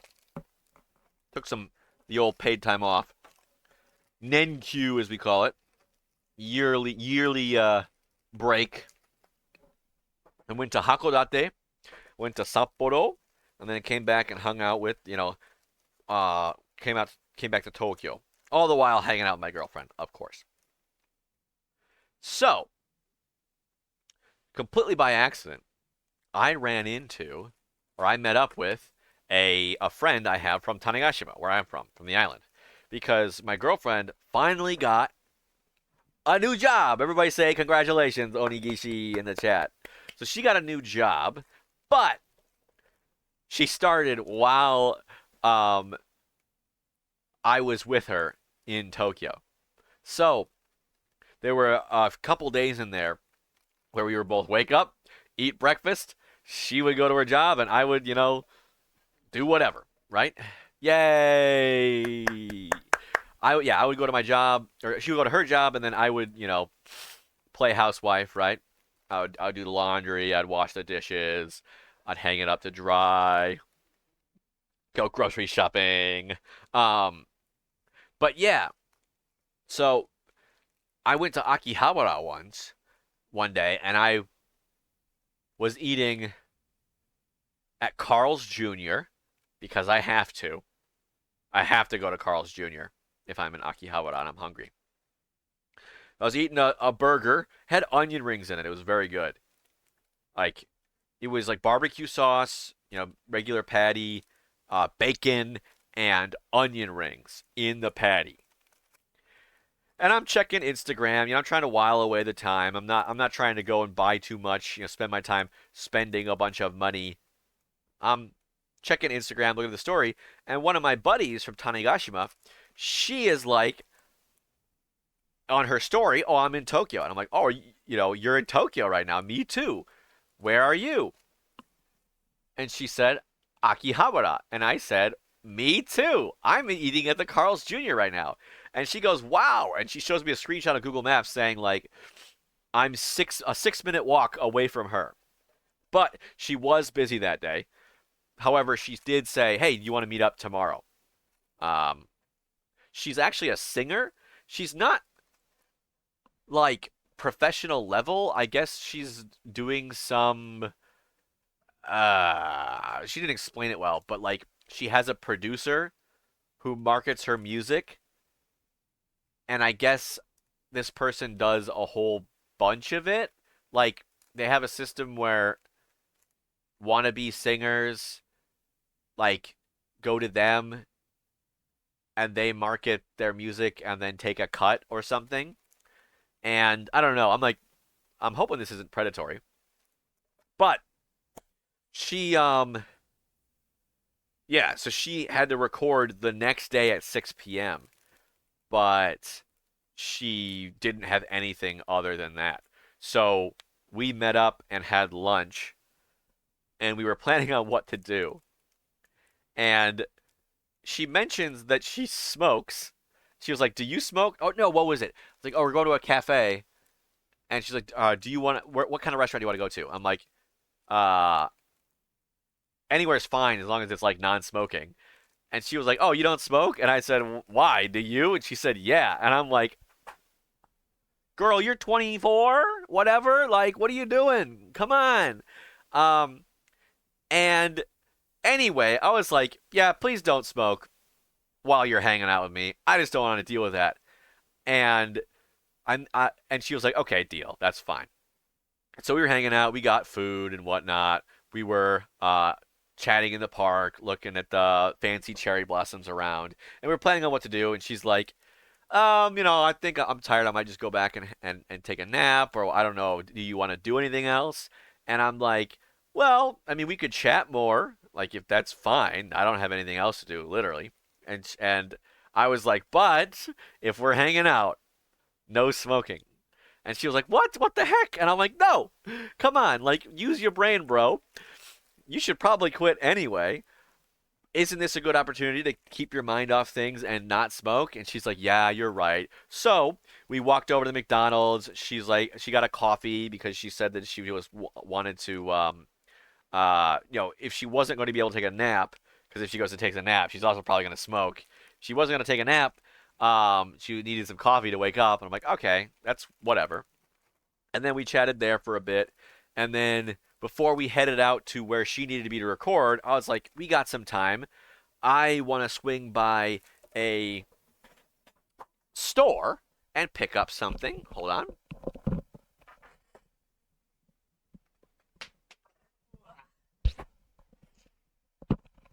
Pick up some little Dragon Quest slimes that I like. They're like slimy on the inside, but they're plushy on the outside. Here's some king slimes.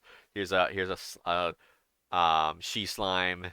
Here's a green king slime. So yeah, so I picked those up. But on the way, we're walking there. She's like, "My legs are really tired. I'm gonna chill here." And I'm like, I look over and it says, I'm wondering why she wants to chill here. I look over and it says, smoking area. And I look at her and I look over there and I look at her. And she's like, "What?" And I'm like, "You think I was born yesterday, girl? You promised you'd challenge yourself and not smoke while we were hanging out." She's like, "What the heck?" And then I had to talk her down and be like, "All right, take a step back and let's think about it. Which one do you want to do? And which one is actually good for you? Which one do you want to do right now? And which one will you have want to have done when you look back on today?" She's like, "Well, it's good if I don't smoke." And I'm like, "Good." So we went to the place, we bought the thing, and then we took a train to another station, which I was kind of laughing because the other station where she was doing her recording was actually really close to my girlfriend's apartment, but instead we were in Akihabara, which is like on the other side. Like it's like an hour away. So that was kind of frustrating. Like, girl, why'd you get a hotel in Akihabara if you don't even know what Dragon Quest is? Like, it's not super popular in the West, but not knowing what Dragon Quest is in Japan is like unheard of. Like everybody, not everybody plays it, of course. Not everybody plays video games, but everybody knows what Dragon Quest is. But so to have never heard of it, crazy. So anyway, I have no idea why she got a hotel in Akihabara. I asked her, she said she didn't know either. But in any case, we headed back to the other station. We got some conveyor belt sushi. We ate some sushi. Um, we went our separate ways. Still had to wait for my girlfriend to get back. So I went and picked up some groceries. And I went to eat without her, so I felt kind of bad. So I got her order from Burger King. And I went back to the apartment, crashed there for a bit, put the groceries that I had just bought away. And then before meeting up with her, at the station, I walked over to Burger King, picked up her order, and met up with her. But she did have a little bit of overtime, and I'm like, come on, your Burger King's getting cold.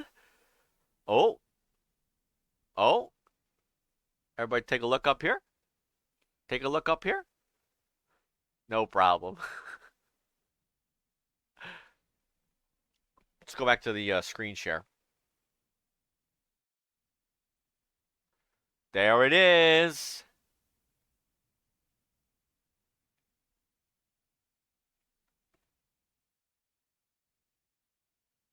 So it's just doing its post whatnot. You know, it's reeling back in. I don't know why it does a little bit of purge at the end. It doesn't really matter. Cleaned its nozzle off. But there we are.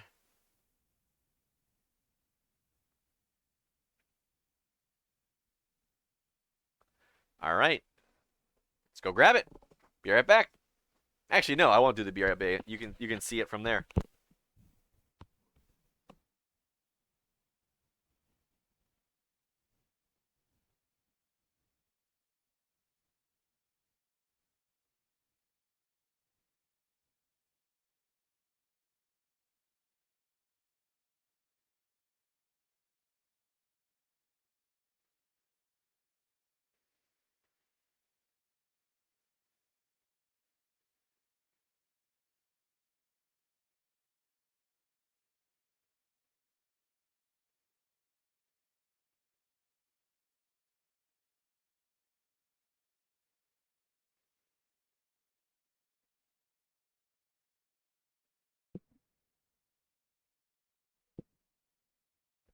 I'm back. So here it is. Let's go to the just chatting. All right, we don't need to see this anymore. Excuse me. So, should be able to just pop this guy off.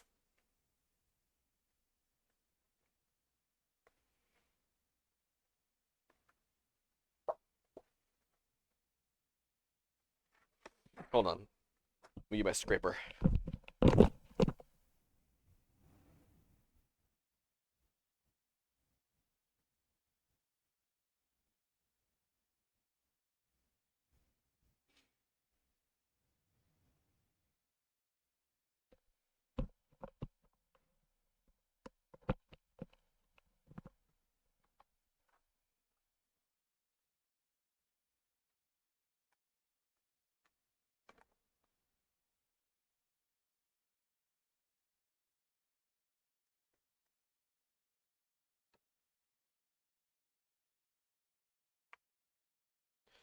Yeah, it's small, so it's kind of hard to peel off. Hopefully I don't.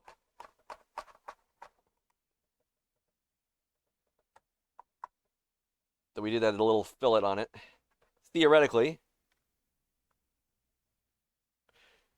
ugh, theoretically, these are symmetrical. Like these were created with a mirror tool and a pattern tool, right? When we did it last. So theoretically, these should not be possible to mix up.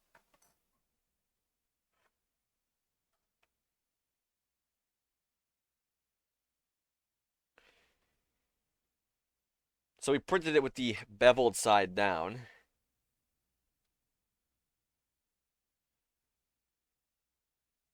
Ooh, look at that. Hold on, I got a tool for this.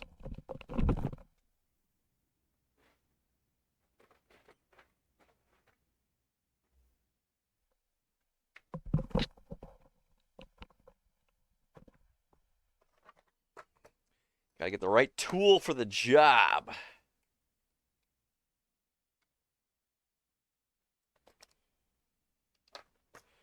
Got tweezers.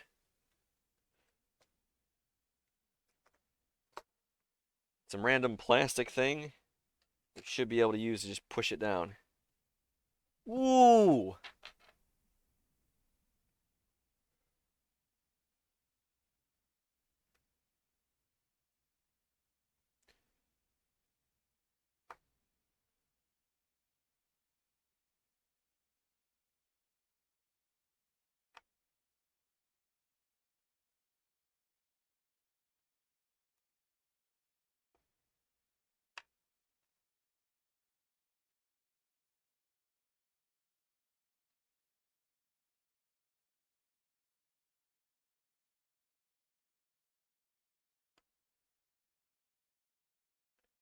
Get these in place.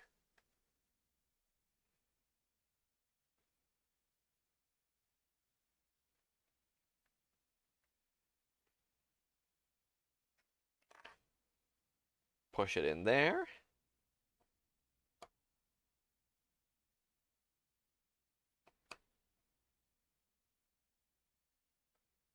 Pop her in.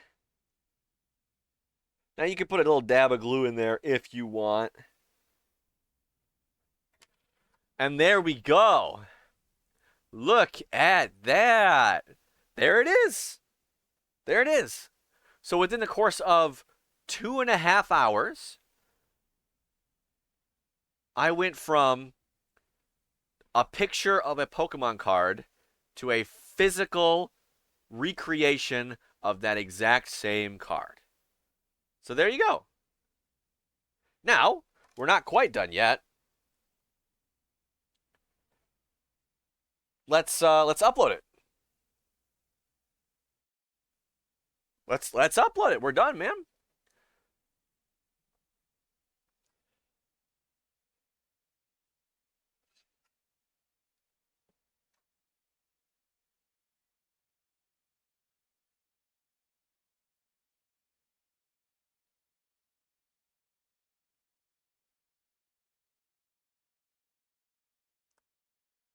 Let's get a good pick.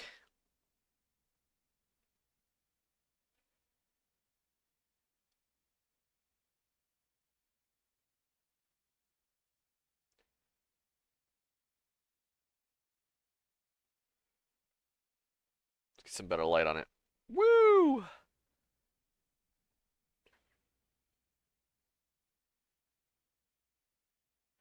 Hey, I got a notification. Print success. Awesome. This bulb is controlled by.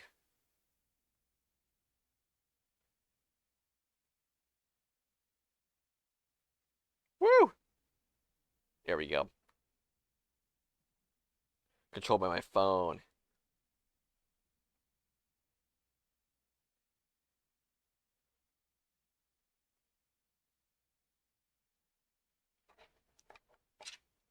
Maybe get my slime out of the way.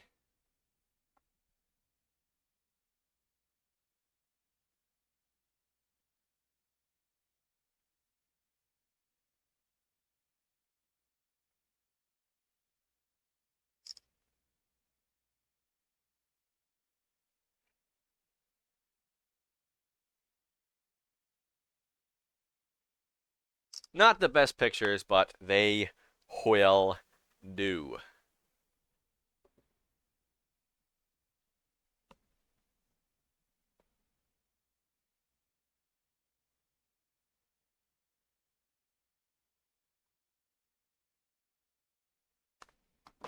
Okay.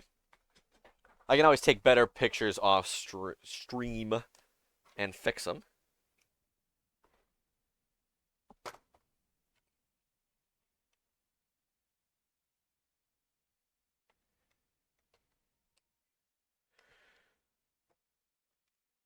There we go. Little tweezers.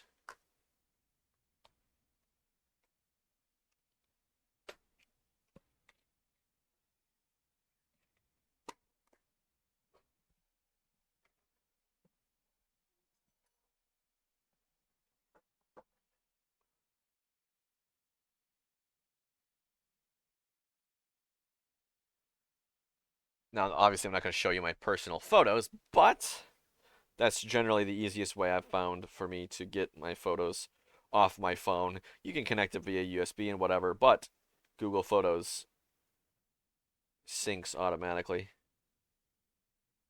And so I just pull them off there.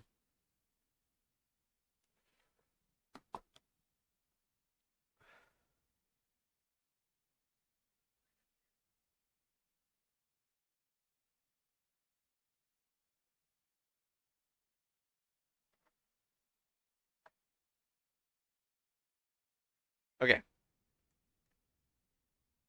So there we go.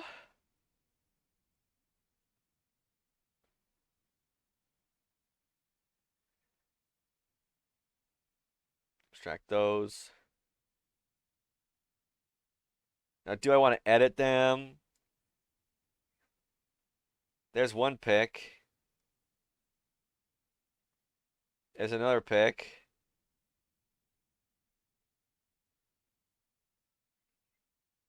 I wonder why it's got this really crappy finish. Gross. Is it because it's matte? I don't know.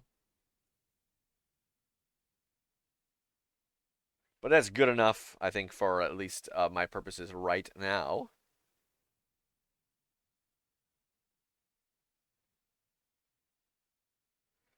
All right, so we go to Maker World. I don't think there's any private information that I will be um, giving up by doing this. Um, so we can go to Upload and Original Model. Now, remix is when you take someone else's model and edit it that you can find on the site. Oh, one other thing I forgot. People like STL files. Um, so I want to save this as mesh as well. STL files are pretty much the standard for 3D printing. What am I? AMS snow leaf badge STL.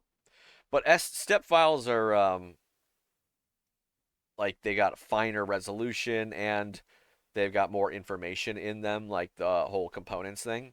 Like Bamboo Studio um,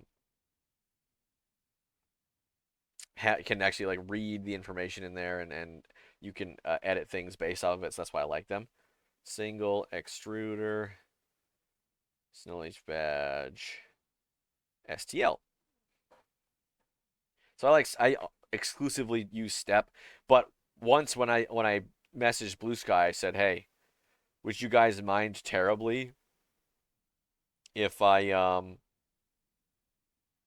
used only uploaded only step files from now on?" And some people were like, "I don't even know what that is." So, still very much STL supremacy.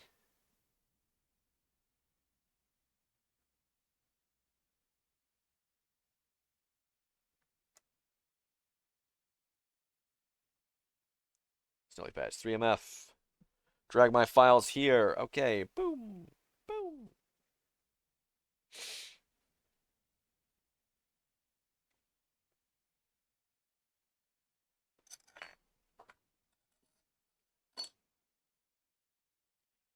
And we can upload the pics.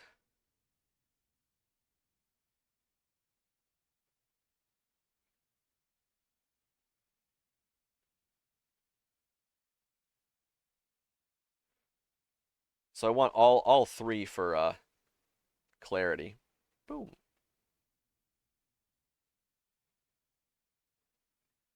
Now, yeah, normally they have the ability to zoom in and stuff, so I'm not super worried about it.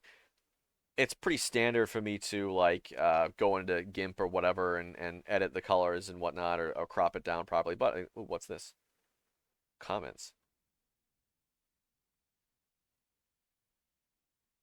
I should have done that. God dang it. Okay. I don't know why I thought that was a good idea. We'll do this.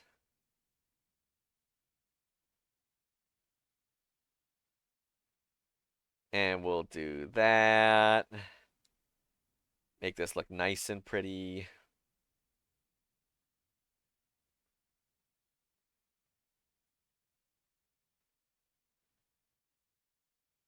And yeah, all model pictures you can just dump right there. Model name. Snow Leaf Badge. Pokemon TCG. Category. Art. Probably other art models, I'd say. Tags. Pokemon. TCG. Card. Badge. And then the description. This is pretty typical.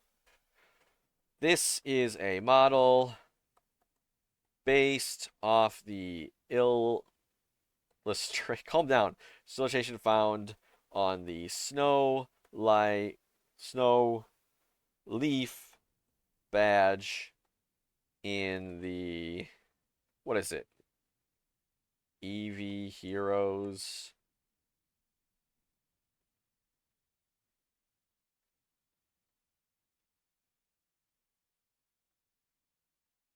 Eevee Heroes. Oh, actually, you know what? If I just look up Snow Leaf badge, it should be able to just tell me right here. Yeah, see, there it is. There's an English version. Boom.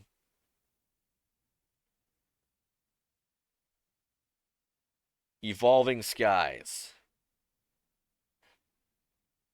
Found in the Evolving Skies set. Ooh, is that? Yeah, the Japanese one, it has like alphanumeric symbols. Like it is S6A. But the American one and the one in the West, it still has little symbols there. Like an image. Found the Evolving Skies set.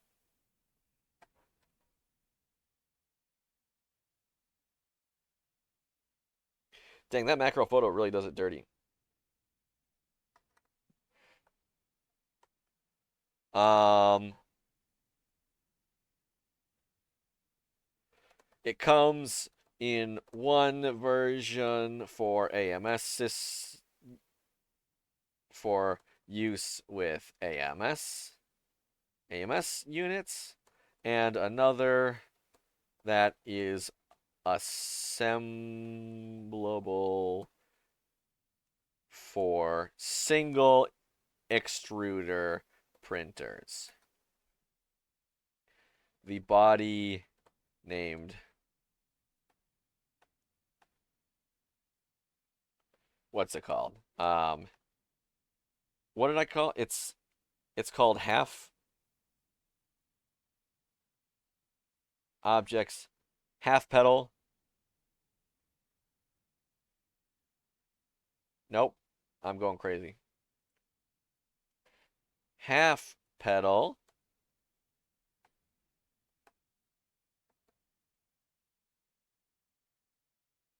The body named half pedal is intended to be printed.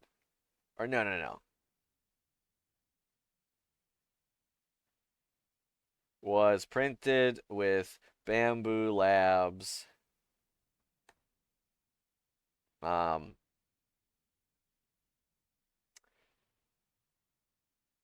was grass green matte PLA, and the blue was printed, and the blue and the body's named Diamond. Nope, not hashtag Diamond. On a Japanese keyboard, the quotation key is next to the hashtag key. Quotation is Shift 2 for whatever reason. And the @ key is just a normal key that you don't have to press Shift for. Body's name Diamond were printed in Overture Cream Blue. Depending on your tolerances, you may need some glue to keep the diamonds in, but you should. But I did not need them. I did not need them. I printed it with 0.08 layer heights to avoid stepping. That's what I was talking about, where if the layer heights are too big and there's too much of a slope, instead of like them all stacking on top of each other and covering each other, you'll get something like this. So you'll see this really ugly like stair step happen. Um, that's it, yeah.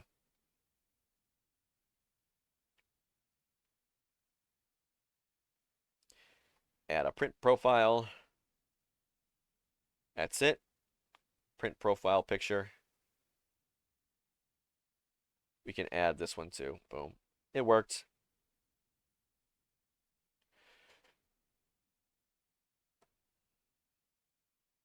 layer height contains one plate for multicolor printers, separated colors for single extruder printers, and one print by object plate for those who have an AMS but don't want to print in multicolor.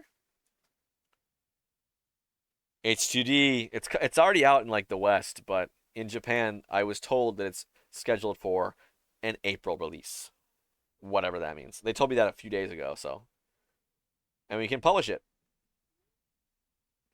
and it's waiting to be verified. But while it's waiting for that, let's upload it to our other sites.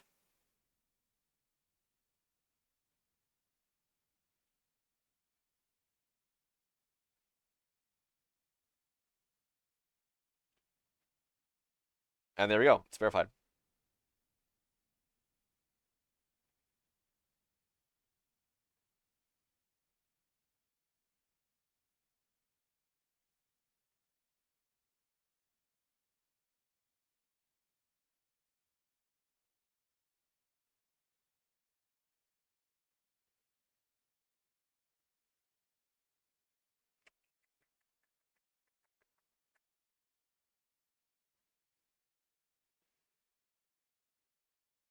All right, and then we can just create model. And on printables, I like it. You can just drag everything, all of your models. And you can just drop them in this big old thing and it sorts them automatically.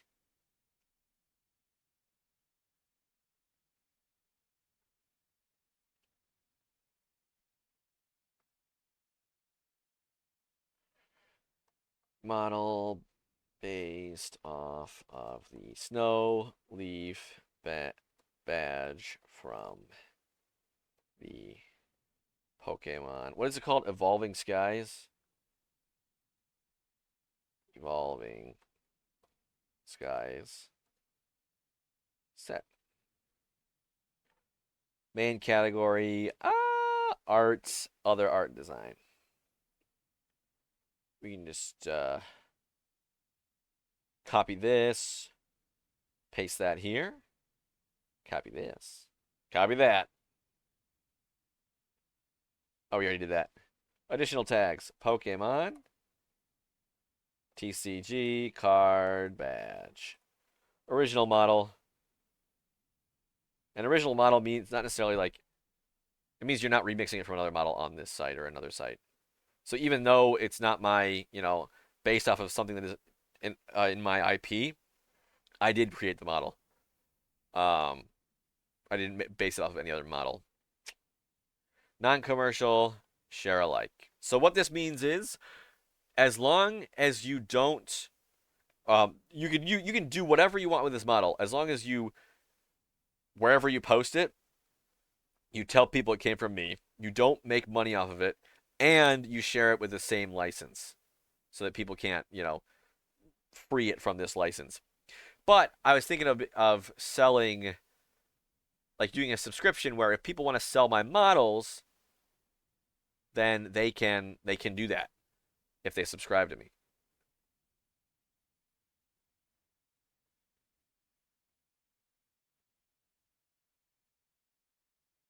There we go.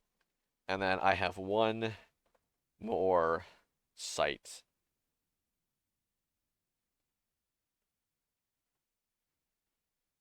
that I can do, and that's Thingiverse. My least favorite site. Thingiverse doesn't have. It's it's missing a lot, unfortunately. It used to be like the place to get models back in the day, but unfortunately, like there's no rewards program on there. It's kind of like a buggy.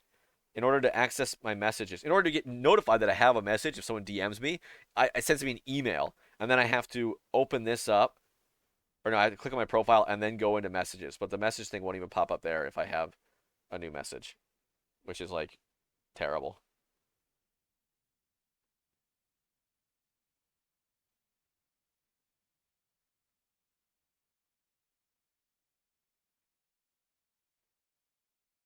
other art.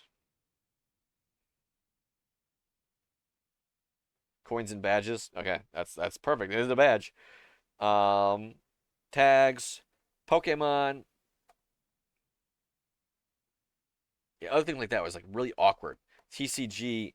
I can't just hit enter. I have to search, and then touch it, and then click it like that while it waits. I can't just enter it in. There's a license, terms and conditions. At least it saves my license preferences. And there we go.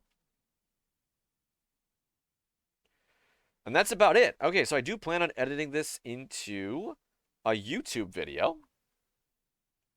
We have ended up 10 minutes to spare. I think I won't try to start up and bust out one game of DVD in the meantime. So, if all of you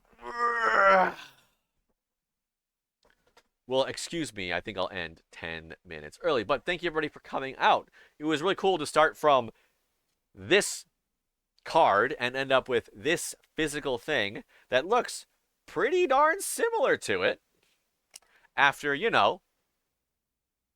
3 hours of working, more or less. But if you like what you saw and you're not following, feel free to follow. If you would like to support the channel monetarily, you can do so by cheering, donating, or subscribing. Free with Amazon Prime. If you want to know how to set that up, you can join the Discord. But I'm really hungry, so I will get some lunch. Bye, everybody. Thank you.